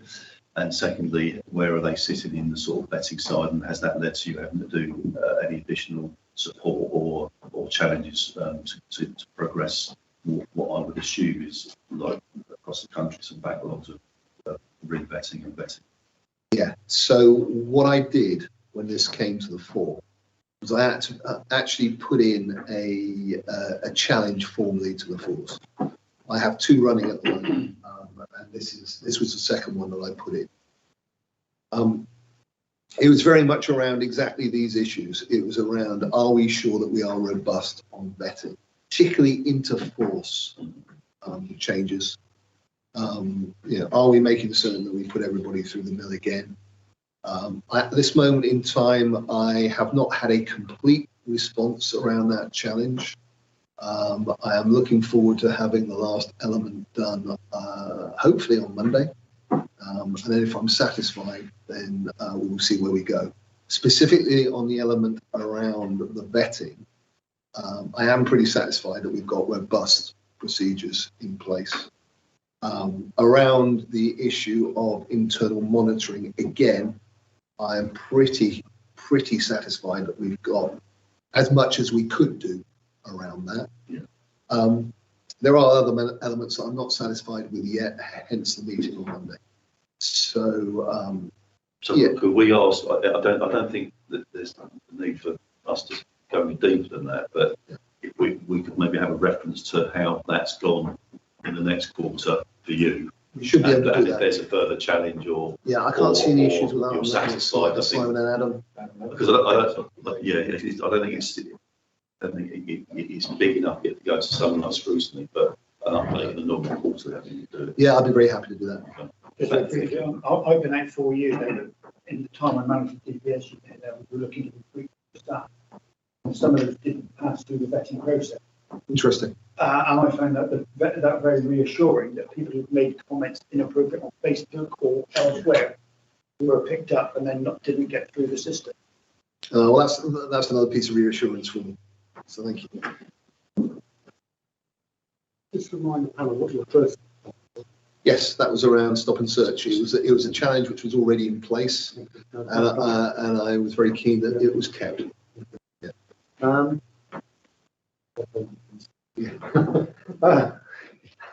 I'm acutely conscious of time. We are going to do rural crime as a subject in a minute. I'm happy to waive this if that's what you're suggesting. I was going to suggest we do that. Yeah, cool. If everyone's happy with that, then we'll move on and come on to priority 5, which is victim and community service. Okay. One of the core parts of the PCC job is the support for victims in Dorset. You will note, actually, on the top of this report, there is a line which talks about commissioning and victim support 21-22, and it talks about the amount of money. So this is my money within the OPCC and how much we use in order to support certain elements. I've asked for a split on that, and obviously victim support is 1.7 million. It is something that I believe is fundamental.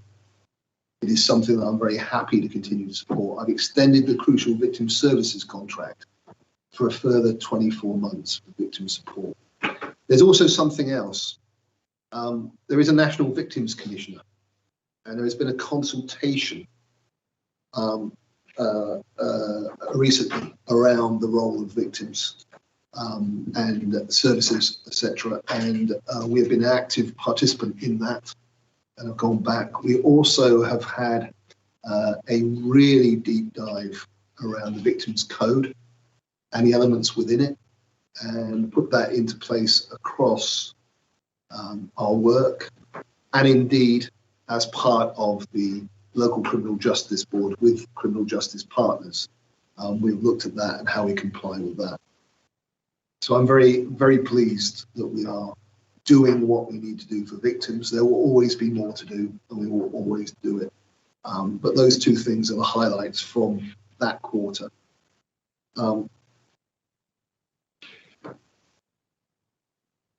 You will be aware that I very much wanted to have a use of police powers and standards scrutiny panel up and running It would have been before Christmas, but sadly, including me, probably about half the presenters were off with COVID. That is now back, and it will be coming to a place near us in February. So I'm really looking forward to that. That is really important, and I will report back to the panel about what we do with that in the next meeting. There's also a new code of practice relating to the use of out-of-court disposals. I've asked for effectively a detailed discussion around out-of-court disposals with Youth Justice and the police at a meeting. And there's a number of reasons for that. One is it is something which has been highlighted in the 10-year From Harm to Hope drug strategy. It is something also that I want to understand. I want to get the balance right between, if you like, justice for the community and support for the individual, and the personal responsibility aspect of it. So I think there is some work to be done there, particularly around my understanding, which then I'll be able to convey to the panel around what have we got, how effective is it, what are we doing with it going forward. That work is ongoing and continuing. Regarding the business community, we had a business crime round table. A summary of this meeting has been shared with the panel. Basically, we identified the key issues, which actually were very confirmatory of what I found in my discussions with those businesses. We are moving forward, and we will have the next meeting shortly, where we'll actually be configuring to a Safer Dorset business partnership, where we will actually drive for cutting crime around retail crime in particular, but it will also review cyber crime as well, which is of interest to the business community, though sadly a lot of them do not engage on it. We will be working on that. Vulnerability, I don't think I want to go through what I talked about under the addiction and substance misuse, which was trying to look at something from the victim point of view. Regarding hate crime, I've agreed in principle for a hate crime conference for 2022. I spoke earlier about the fact that I had been See People First. I'm particularly engaged in the fact that disability hate crime is an area which I don't think is either understood or indeed given the noise which it should be. And regarding other hate crimes, I'm also very keen that we make as much noise as possible in order to get our communities to report, and also that we educate that there is no place for prejudice in the Dorset that we want to build. Thank you for that, Dave. I'm conscious that George is not here, so if you don't mind, magistrates get a greater sense of the house. Most people are aware of that. I think they're going to go from 6 months to a year. Going through as we speak, and that's to cut the backlog in the courts, which you're aware of. I suppose it mentions in your plan that you're going to work with criminal justice partners. So may I ask how you're engaging with the Dorset advocacy in order to gain information on crime trends, cut crime, and relevant to this, assist victims? Yeah. So there's a number of threads to pull on here. One is I reached out when I first came into role to the magistrates. I've been down and presented the police and crime plan to them. This was their AGM, and I have built a relationship with the chair of the bench for Dorset. She was not included in the number of stakeholders who attend the local criminal justice board. I changed that when I became chair. She now is. I found it slightly baffling that we didn't have representation from the magistrates. So that is now in place. So clearly I am building a close relationship with the magistrates. There is a particular question here which is around the backlog, and if I can take a couple of minutes in order to talk about that, if I may.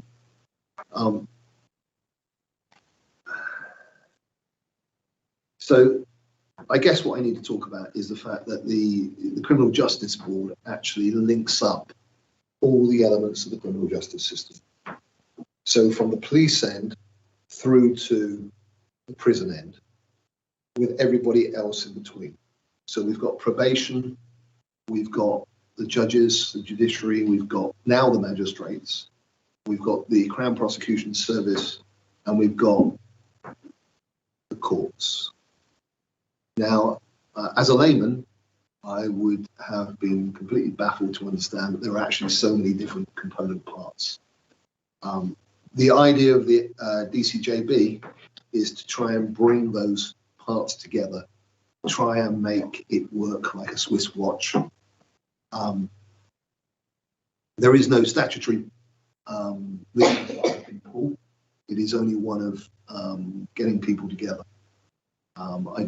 They don't report to me in the same way, don't get to scrutinise them in the same way that I do with the Chief Constable. That's not part of it.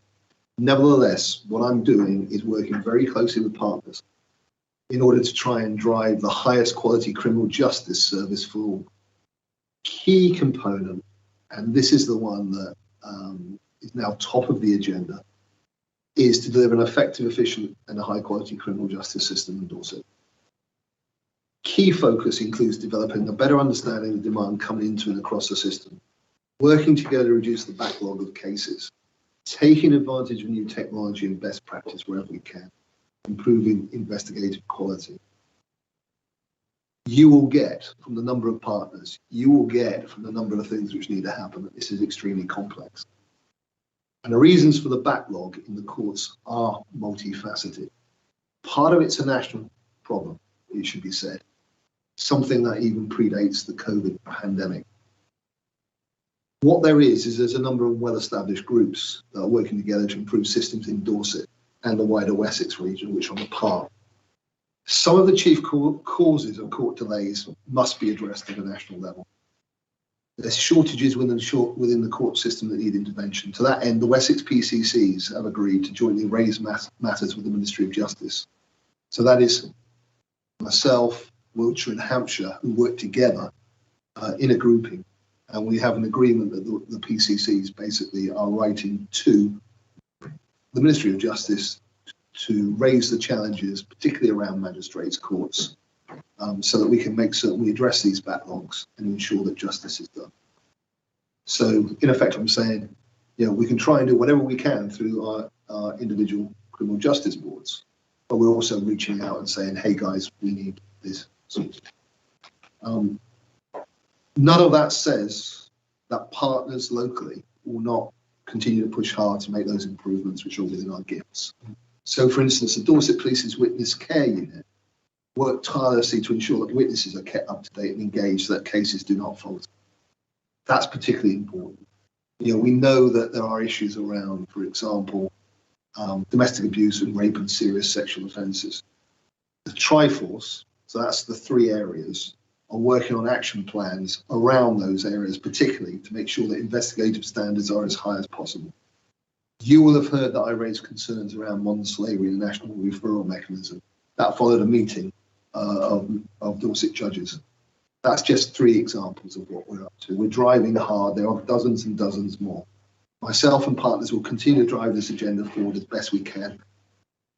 But I have to be clear, I do not have the same ability, apart from convening people together and as adults talking together to try and address this solution. That was sort of stuff I saw.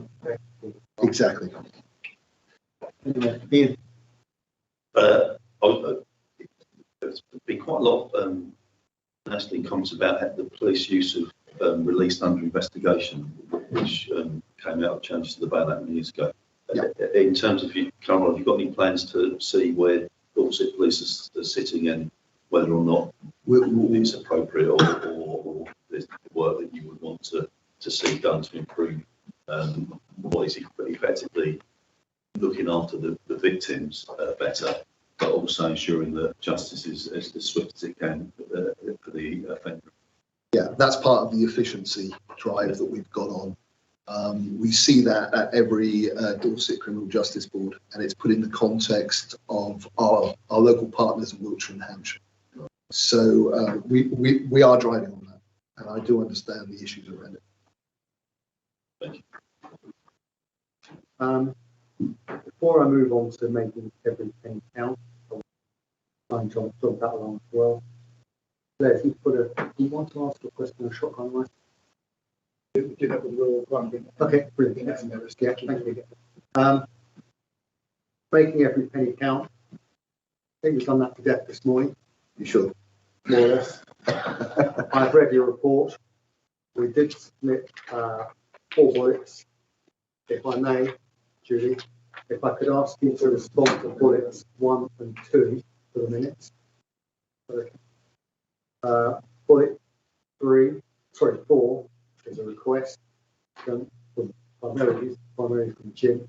Can we ask for any more clarity, reconciliation between the reserve line and the revenue budget? Would you mind if I just made one point? Just give me 2 seconds. On that side, so that's really from your perspective. And then the question I want to ask, I'm going to ask PCC then.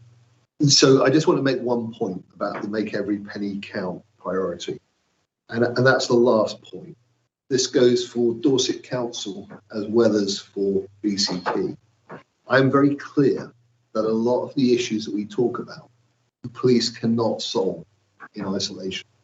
I am very clear that what this is about partnership. I have monthly meetings with BCP. I have monthly to quarterly, depending on what the issues are, with Dorset Council. And we have very good cooperation. I went out into the press recently to talk about where we'd had a success with that partner approach to address antisocial behaviour in a particular geography. We will keep working in that space. We will keep having conversations and driving so we can make certain that we leverage our partnerships in order to do so. I just want to make that point because it is not just about the police, it is about the partnerships. Yeah. Thank you. Therefore, I just have one question. I will bullets at the front here, which is the simple one, really. How are you ensuring that Chief Constable is making everything?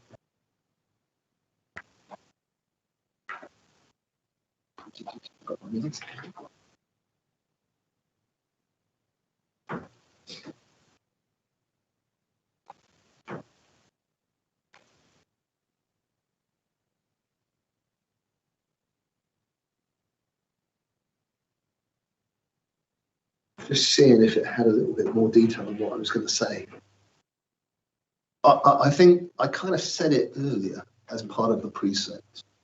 It was the first point I made after Sam Derea handed back to me, which is what are the 3 things that I need to do around money? And this is very clearly the first one. It is about making certain we optimise every penny that we've got. And regarding how I hold him to account, very much this is business as usual.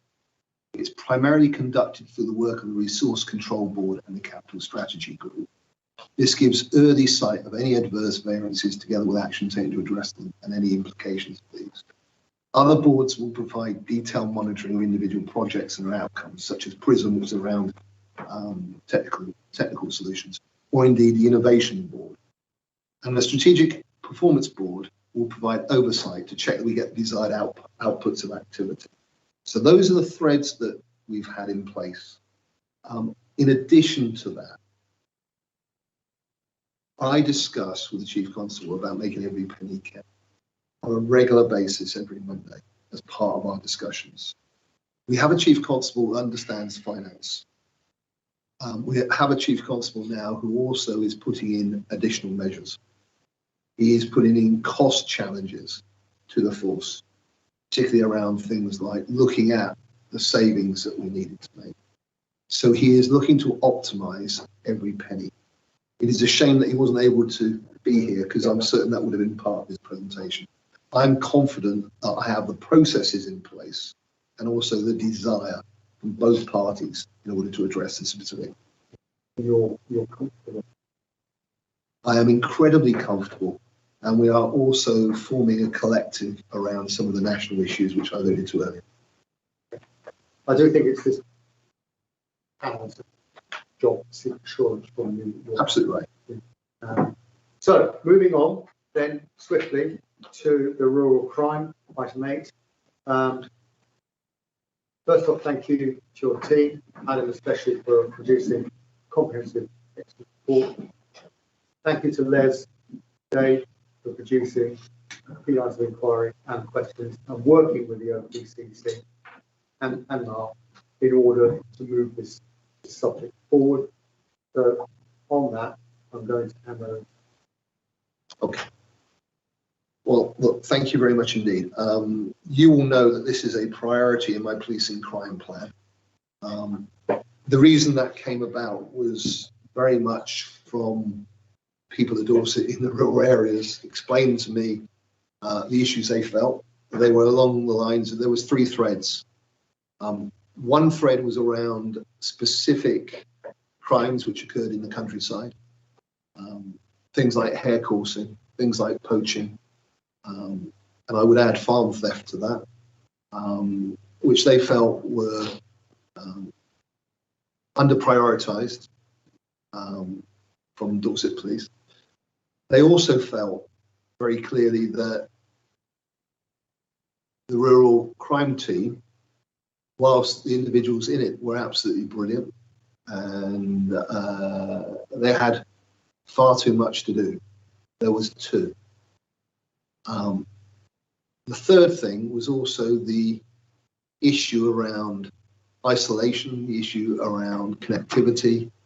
They felt they didn't see enough police around, and there are certain crimes which occur both in urban and rural areas, but they have significantly increased effect in rural areas. One such is domestic abuse, where it is far harder to get help. People tend to stay in coercive and controlling and even violent relationships far longer in a rural environment. So there are a number of issues. When I did research on this, I found, for example, that other areas had much more significant rural crime teams, and not in keeping with the size of their geography. So very clearly what needed to happen was, again, I talked about it earlier, a cultural change to occur in Dorset and with Dorset Police and with the philosophy around this, which is why it became a specific priority within the plan. What we were looking for, what I was looking for, was a commitment around ambition. We had 2 people who effectively, by having the badge rural crime experts, anything to do with rural crime were given to 2 people. And looking across Dorset and the geography of Dorset, there is no way that they could be as effective as they needed to be. So we needed to do 2 things, and I asked the force to do 2 things. I asked them to review what could be done in order to give more resources to address rural crime. Not just from the point of view of the rural crime team per se, but that's obviously very important. To give you an idea of the scope, North Yorkshire has 21 in its rural crime team. It's not 7 times larger than Dorset. Sussex and Hampshire have 14 or 16 respectively. So you get an idea that we're a little bit off the scale when it comes to the numbers. But it's not just about the rural crime team per se, it is how they operate with the neighbourhood policing team and that relationship to make certain that this all fits together. And I asked the force to look at that as well. Where we've got to very clearly is we're in a position now where we have a commitment from the chief. We have a work in progress around delivering a much more substantial rural crime team. And I am deliberately not talking about that at great length because it needs to be launched properly. But also about a better relationship with an integration with the neighbourhood policing teams and they themselves having an increase thanks to the up. So that's the top part, if you like. The other piece that we wanted to put in place very clearly was something which I've always called Country Watch, which is linking up those areas which feel this isolation, linking up those areas who don't see police officers very often. And that may be for a good reason, that there isn't that much crime in that specific area. But nonetheless, they would like that sort of reassurance. What could be done? So again, I've challenged the force in that space. In an election situation, I alluded to something I called a parish constable. What I'm talking about is a person who in a rural community has a responsibility of liaising with the neighbourhood policing team and the parish council, for example. So in effect, a parish watch, and how that could be engendered. That piece of work is ongoing, because it's important that we bottom out what that looks like. There are a number of other ways that could be put in place in order to achieve the same objective. And I want to make certain we have the right solution for the right geography. So the force has been asked to look at a risk assessment according to geography, and then to look at how can we deliver that country watch. And obviously we're talking to other partners like the Association of Dorset Watches in order to scope out how this is done. That very much is a work in progress. When the new Chief Constable came in September, we agreed the joint ambition. He's moving to get his bit done. I'm now moving, now that we've got this joint ambition, in order to get the other pieces put in place. One of the things we did was we had a rural crime roundtable. What we wanted to do was to get as many partners as possible around the table to talk about rural crime and to get it from their perspective. And that was very helpful. That was very helpful in framing the discussions with the force. The force came. We had the local police area commander, Richard Bell, come to that meeting. So it's very clear that they heard it from, if you like, the customers, as well as just me. So that has been taken away. We're going to have the first meeting of what is termed as the Rural Crime Reduction Board by April 2022. We've got a date in the diary, and we're going to basically use that to address the four main categories which we want to address. One is reporting, one is communication engagement, one is prevention, and the last one is something which I know is of concern to our rural populations, and indeed, dare I say it, the population of BCP, which is fly tipping. So we've got a plan in place. I'm not intending to go through word by word the paper, but I wanted to get you to the place where you've heard where I've come from, my passion around to get this right, and the elements which are in place and driving towards getting it done. Thank you for that, Dave. I know the panel fully gets that this is a newish initiative, in depth, should we say, and that a number of the areas are work in progress, as we highlighted, or not even got up starting block yet, but they are programmed in to be done in the future over the forthcoming year.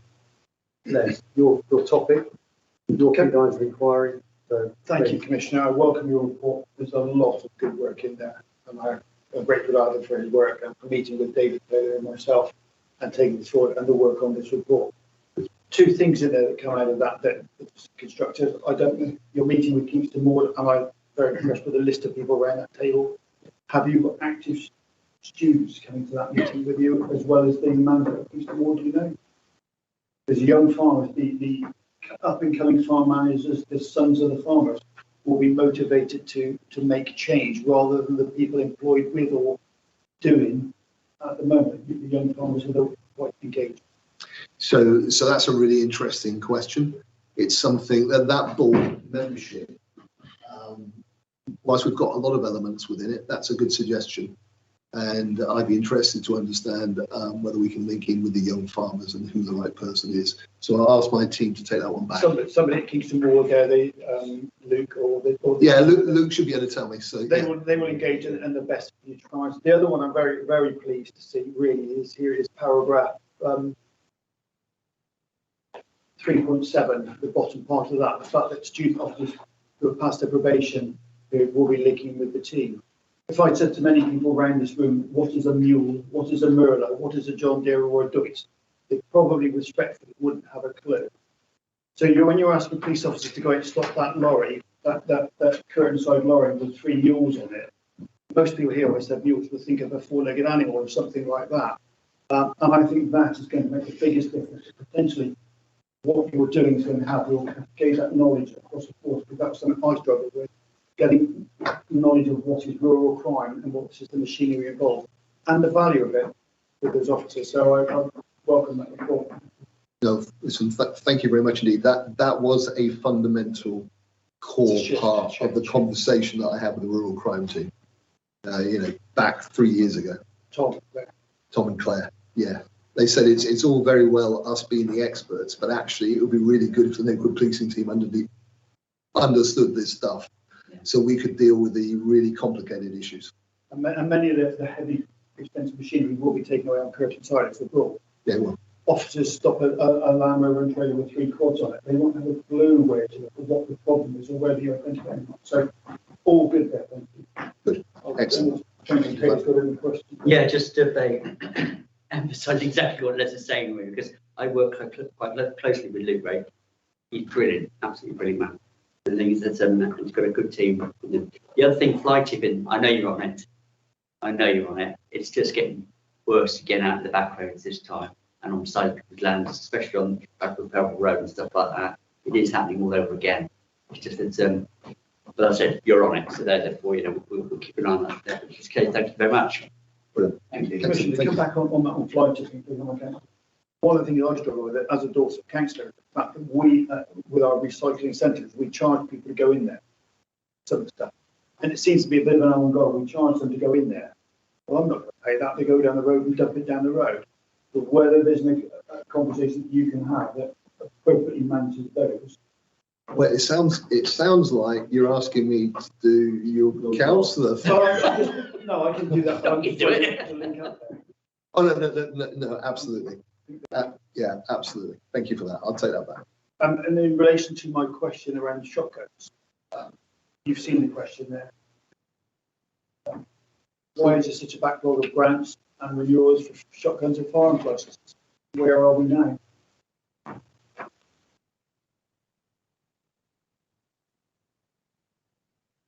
Okay. This one's really interesting. It'll be, let me think, it will be probably about 6 months before the election. I became aware of a problem with shotgun licensing. What I did was I spoke to BASC, the British Association, I think it's Shooting Clubs. Shooting and Conservation. Thank you, Shooting and Conservation. I spoke to them. I also spoke to my opposite number in Devon and Cornwall, Alison Hernandez, to ask, what is the issue regarding shotgun licenses? We very much have an issue around delay. I actually conducted a survey with BASC and Dorset Field Sports on their Facebook page. I actually asked, tell me what the issues are. So I was very clear when I came into office that was one of the things I was going to fix. In the grand scheme of things, though, at that stage, it was a bureaucratic issue. It was then thrown into a very different perspective very quickly in August when there was the tragedy in Plymouth. So now we're in a slightly more complicated landscape around that. So let me tell you where we are with it now. So by way of brief background, it's helpful to reiterate that the firearms licensing is governed by the Firearms Act 1968 and its amendments. So it's coupled with the Home Office Guide on Firearms Licensing Law, which was updated at the end of 2021 as a result of an HMIC report in 2015, and very much a desire for more consistency in the application of firearms licensing policy and procedures between different forces. And that's really, really important because different forces are handling this in different ways around the country slightly. Force firearms licensing functions are also subject to Dorset Police internal governance. The HMIC FRS inspection regime and indeed to the oversight of my office. Indeed, members will remember my last update on this matter when we actually bottomed it out in September. And I talked through the 3 reviews of the firearms licensing function currently underway. And that limits me still in terms of what I can say at present. These are the IOPC investigation into the Keyham shooting in Plymouth, internal investigation led by the ACC force, and an external peer review. Every firearm application will now, however, require a medical declaration by the applicant. That will need to be verified by either the applicant's GP or by another medical practitioner reviewing the applicant's notes. There are also a series of additional background checks that are available, but these are only recommended when there are clear concerns that an applicant could pose a threat to public safety if they possess a firearm. I well understand there's a backlog. I am really unhappy that there is a backlog. We've taken some interim steps to address it, including placing additional personnel within that team. It's a shared function with Devon and Cornwall. The reasons for the backlog are yet to be fully reported on, and I've actually increased pressure around that reporting within the confines of the fact that we have to wait for these reviews. I will commit to talking this through once we've finished those various reviews, because I cannot and should not prejudge what they're going to say. And basically, as soon as they're public, I'll be able to come back and we'll be able to talk through the whole thing. Thank you. Okay. Sorry, I did forget this, but it was something we did talk about a while ago regarding the community's farmers and the loneliness and isolation. I think we did discuss that in great detail. How are we going forward with that to see whether or not we can kind of create a community department within the county of Dorset so we can actually have someone to go to and conversations with? Okay, so there are a number of things that are happening. One is we have a farm watch group now, and that is going to be pushed going forward as part of the overall Country Watch initiative. I am meeting with the leader of Farm Watch and indeed a group of farmers in the near future. Basically take them through my plan, reassure them about the fact we now have a priority around rural crime, etc. There is also the rural chaplaincy, which do great work in this regard, and they will be part of the Rural Crime Reduction Board. I've already had a meeting, I had a meeting as a candidate, but I've already engaged with them in order to make certain they are there. The other thing is also, we know that a lot of this is around prevention of theft. I want to get to a position, we're not there yet, but I have the ambition that we get to a position where we are able to have a proper audit across all the farms in Dorset on a regular basis and help farmers feel safer. That is part of the ambition. We can't do that with 2 people in the rural crime team. All right, thank you. Do you want to follow those up, Paul, or not? I'm happy with that. Just one point on 313, and this may be more of an operational one than you've made. People using civil behavioural excellence stop. Have they got some admin support to save them going to the streets? That's operational. Yeah. I'm sorry, Liz. That's fine. Yeah. Brilliant. Any more questions on rural crime? Can I pick up on one point, which I think is important to understand? We know that a lot of the issues around rural crime, we know that actually there are organised crime groups within this causing the pain and agony. The same people who do the poaching have catalytic converters sometimes in the boot of their car. They're the ones who actually have computers live streaming the sport, inverted commas, of hair coursing to places abroad. They don't see borders, nor should we. And that is why I have had a programme of relationship with the other PCCs in the Southwest.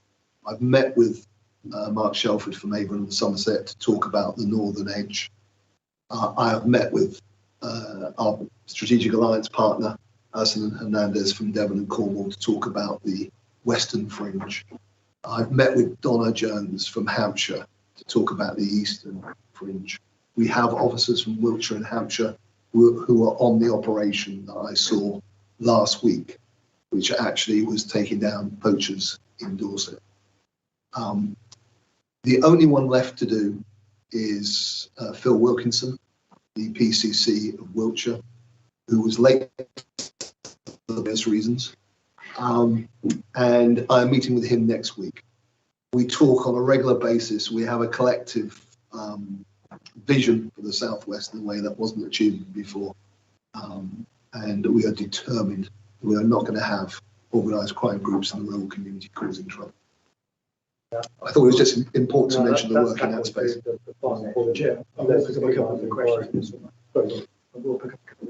Yeah, no, that tackles the last bullet of Les's key line to Dave's key line to the about how you're working across the which is correct. Commissioner, you state you're going to introduce special constables with expertise in rural crime. How do you intend to do this, and what incentive will you introduce in order to maintain this cover? The reason I have experience of special constables who are doing absolutely brilliant, really useful. But the problem is the crime numbers are low in rural areas. Generally, the crime have a massive impact when the numbers are low, which means they don't get skilled and trained and motivated to do their commander duties. They want to be nicking the drunks and rolling around on the ground or whatever they want to do. But this is a really key thing. So how would you do that? Okay. So I'll give you this answer, and then I'll add some texture to it, Les, if I may. In response to this pledge within the police and crime plan, the force has already begun planning future intakes of special constables, so that some special constables are allocated rural duties in the future. These special constables will benefit from the required training to build up their expertise. That's part of the answer. It's not the whole answer. As special constable intakes are planned quite some time in advance, and the training program is naturally lengthy, it will take some time for this pledge to be delivered before cohorts have been recruited and established. The selection processes, learning and development and retention policies are all operational matters for the Chief Constable. But of course, I will keep the panel up to date as this initiative develops in the years to come. Let me give you my take on this, which is you are absolutely right. I can imagine if you want to become a special constable, then you have to have an incentive for the job that you do. And you're talking about the, if you like, I want to be in the action incentive. Part of that will be defrayed by the fact that the Chief and I have spoken about the type of people we want to be these special constables. I want them to be recruited from rural areas. I want them to have a love of Dorset countryside. I want them to understand that it is there that they will be able to have the impact in the place that they've come from. And part of that will take that away. I would, for example, not see, though this is subject to discussion, I've said very clearly that the country watch philosophy, the use of the parish watch is going to be discussed fully. I would not see the special constable fulfilling that role. If there was a special constable who had a market town, then that would be the place that I would see it, so that they do partly completely rural and partly urban. That may also satisfy your issue. But I'm very clear that there's got to be two things. One, recruitment of people with special skills, and I would see a lot of the countryside, an understanding of what a John Deere is, for example, what worrying is. Those things, I would see that as part of the answer. I would also see part of the answer to be to make certain that we can disseminate the expertise which is in the rural team to those people. I'm a real advocate for special constables. I think we have to get clever. And I would like to see, if you like, special constables with expertise in cybercrime, for example, to be used in that area. So yeah, that's the official answer. You've got my philosophy around it. I hope that helps. That's really helpful, thank you. Have you thought of suggesting using the rural crime table meeting as a Yeah, absolutely. Absolutely. We'd be wrong not to. Right. Can we close rural crime? Everyone happy? Yeah. You come from an urban area. Harsh. Probably might have a small market garden or something out in the rural area. Pack up the 3 acres and phone you. I was about to say, you actually live in, almost in a rural area, don't you? I don't normally do this, but from a personal perspective, fly tipping is outrageous. I'm not going to send up to the point of almost been tempting photographs. I'm not. It's really bad. Well, anyway, Ian, sorry, enough. You asked me, is it? Right, so we spotlight scrutiny on the complaints processes.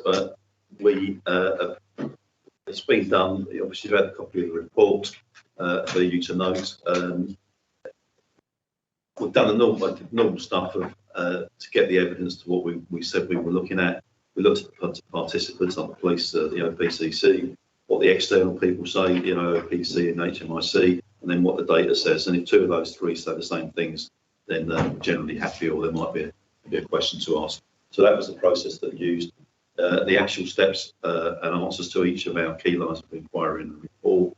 The summary is this: the PCC delegating powers to the OPCC has got that nicely boxed off for reviews, formerly appeals. The numbers are roughly about the same as they were before, but what it does do is, I think, provide better reassurance to the public that the police aren't marking their own homework. So that would be my little summary of that side of it. And I think the early days of issues with sort of timeliness of now, that's gone. They've got a clear target. It's met, and as I say, when we did it, there was no cases that were 30 days or more. So that's again, if you look at it just as a data thing, it's pretty good.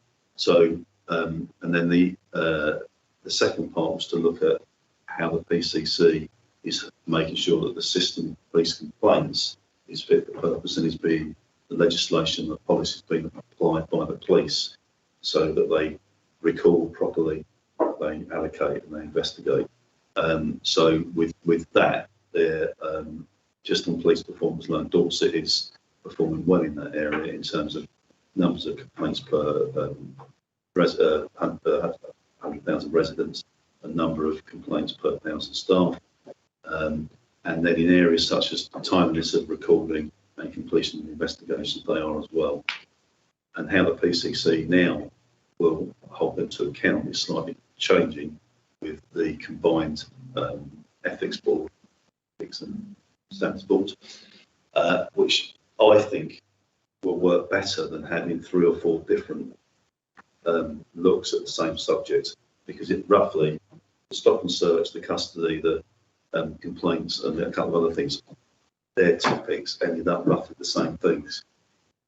But where there's a real sort of plus to this as well is that the OPCC oversee on behalf of the PCC doing things like PIP sampling, things like that, and that will be part of that meeting as well. So I think that the PCC's got a better chance of picking out what the actual theme is around standards and ethics, and then doing something about it.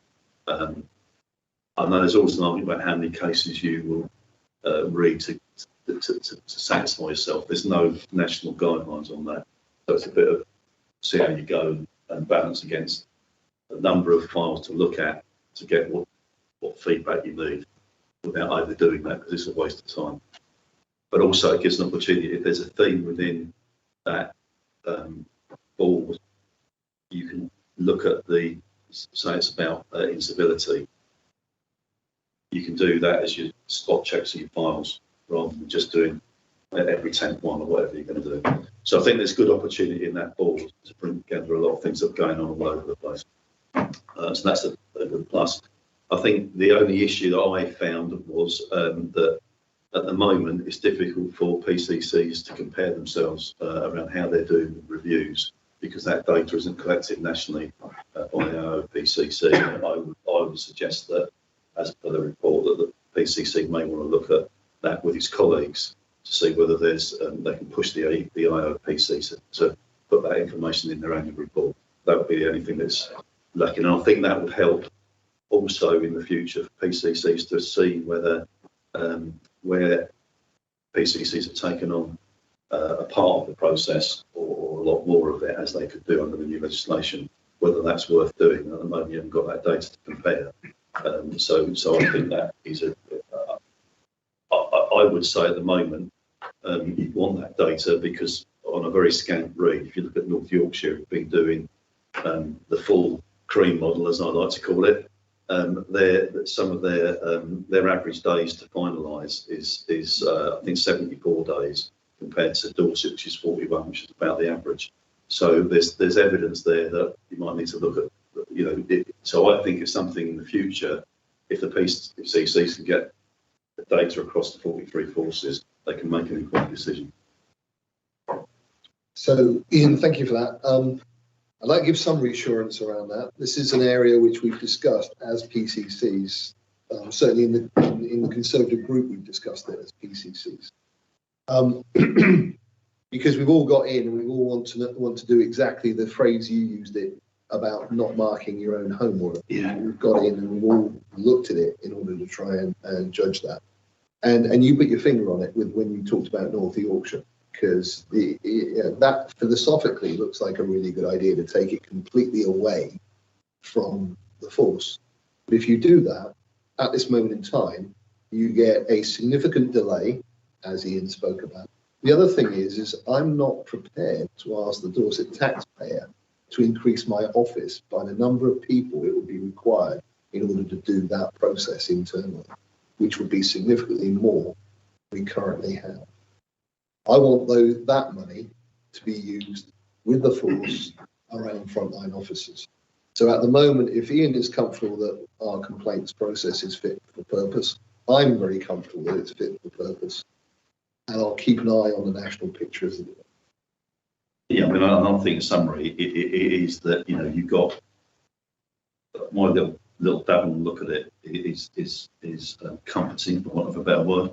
But so is it from the HMIC, very good, and under the field inspection, the last one, and the figures from IOPC support that as well. So I think you've got 3 strands there that the public should be reassured that the PCC and his office are using the powers they've got to hold the police to account around how they're managing.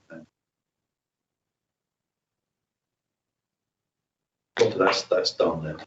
And also thank you to me Pleasure. doing that work and using an excellent example of like scrutiny review for the rest of the public. The rest of the panel follow should they do.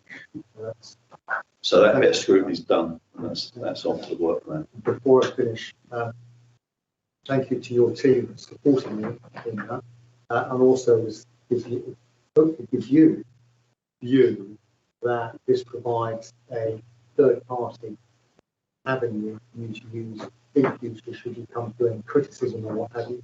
Well, I've had an independent review by my police and crime panel and others. So I'm trying to sell it to you that it's, you know, we are here to try and support you. I get that, Mr. Chairman. Thank you. Do you want me to go on the next? Yes, please. Excellent. Thanks for that. Conscious of the time. Current complaints in relation to our role where they are made against the Police and Crime Commissioner. No new ones and no matters outstanding. So that's positive news. The second bit is that we would this year, every year, we ask that the current protocol that we have is ratified. It has no changes from the year before, which it did have a lot of changes. So on behalf of the panel, I would suggest that that protocol is fit for purpose for this year ahead, and we leave it as it is. That's what we're going to do. And then we have a little bit of housekeeping to do. That from our current members, we just the subcommittee, we just need to elect a vice chair.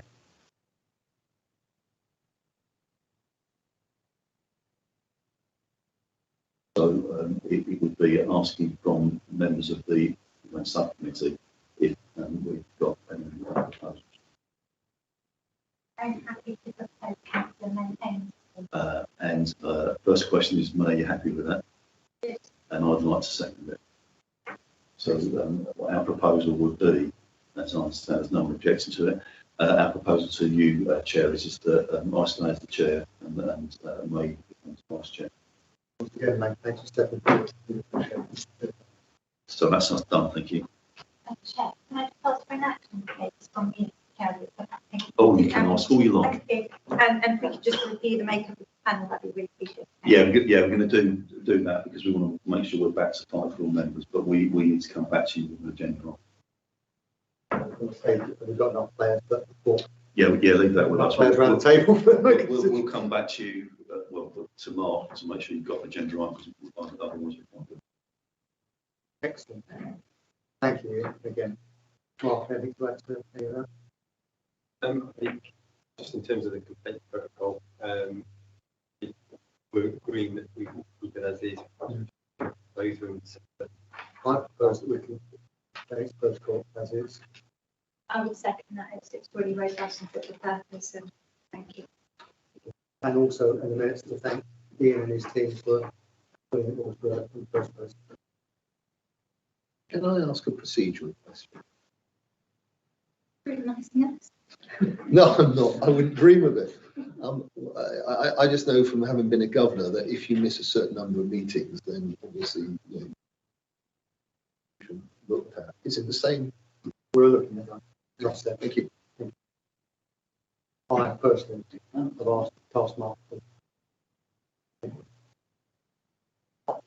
Is there anything else, Mark? I'm looking. Forward work plan. Oh, forward work plan. Yes, thank you. Forward work plan. Forward work plan is front loaded, I think is a polite way to put it, for June. And I think we'll be here as long, if not longer, in June with the current forward work plan.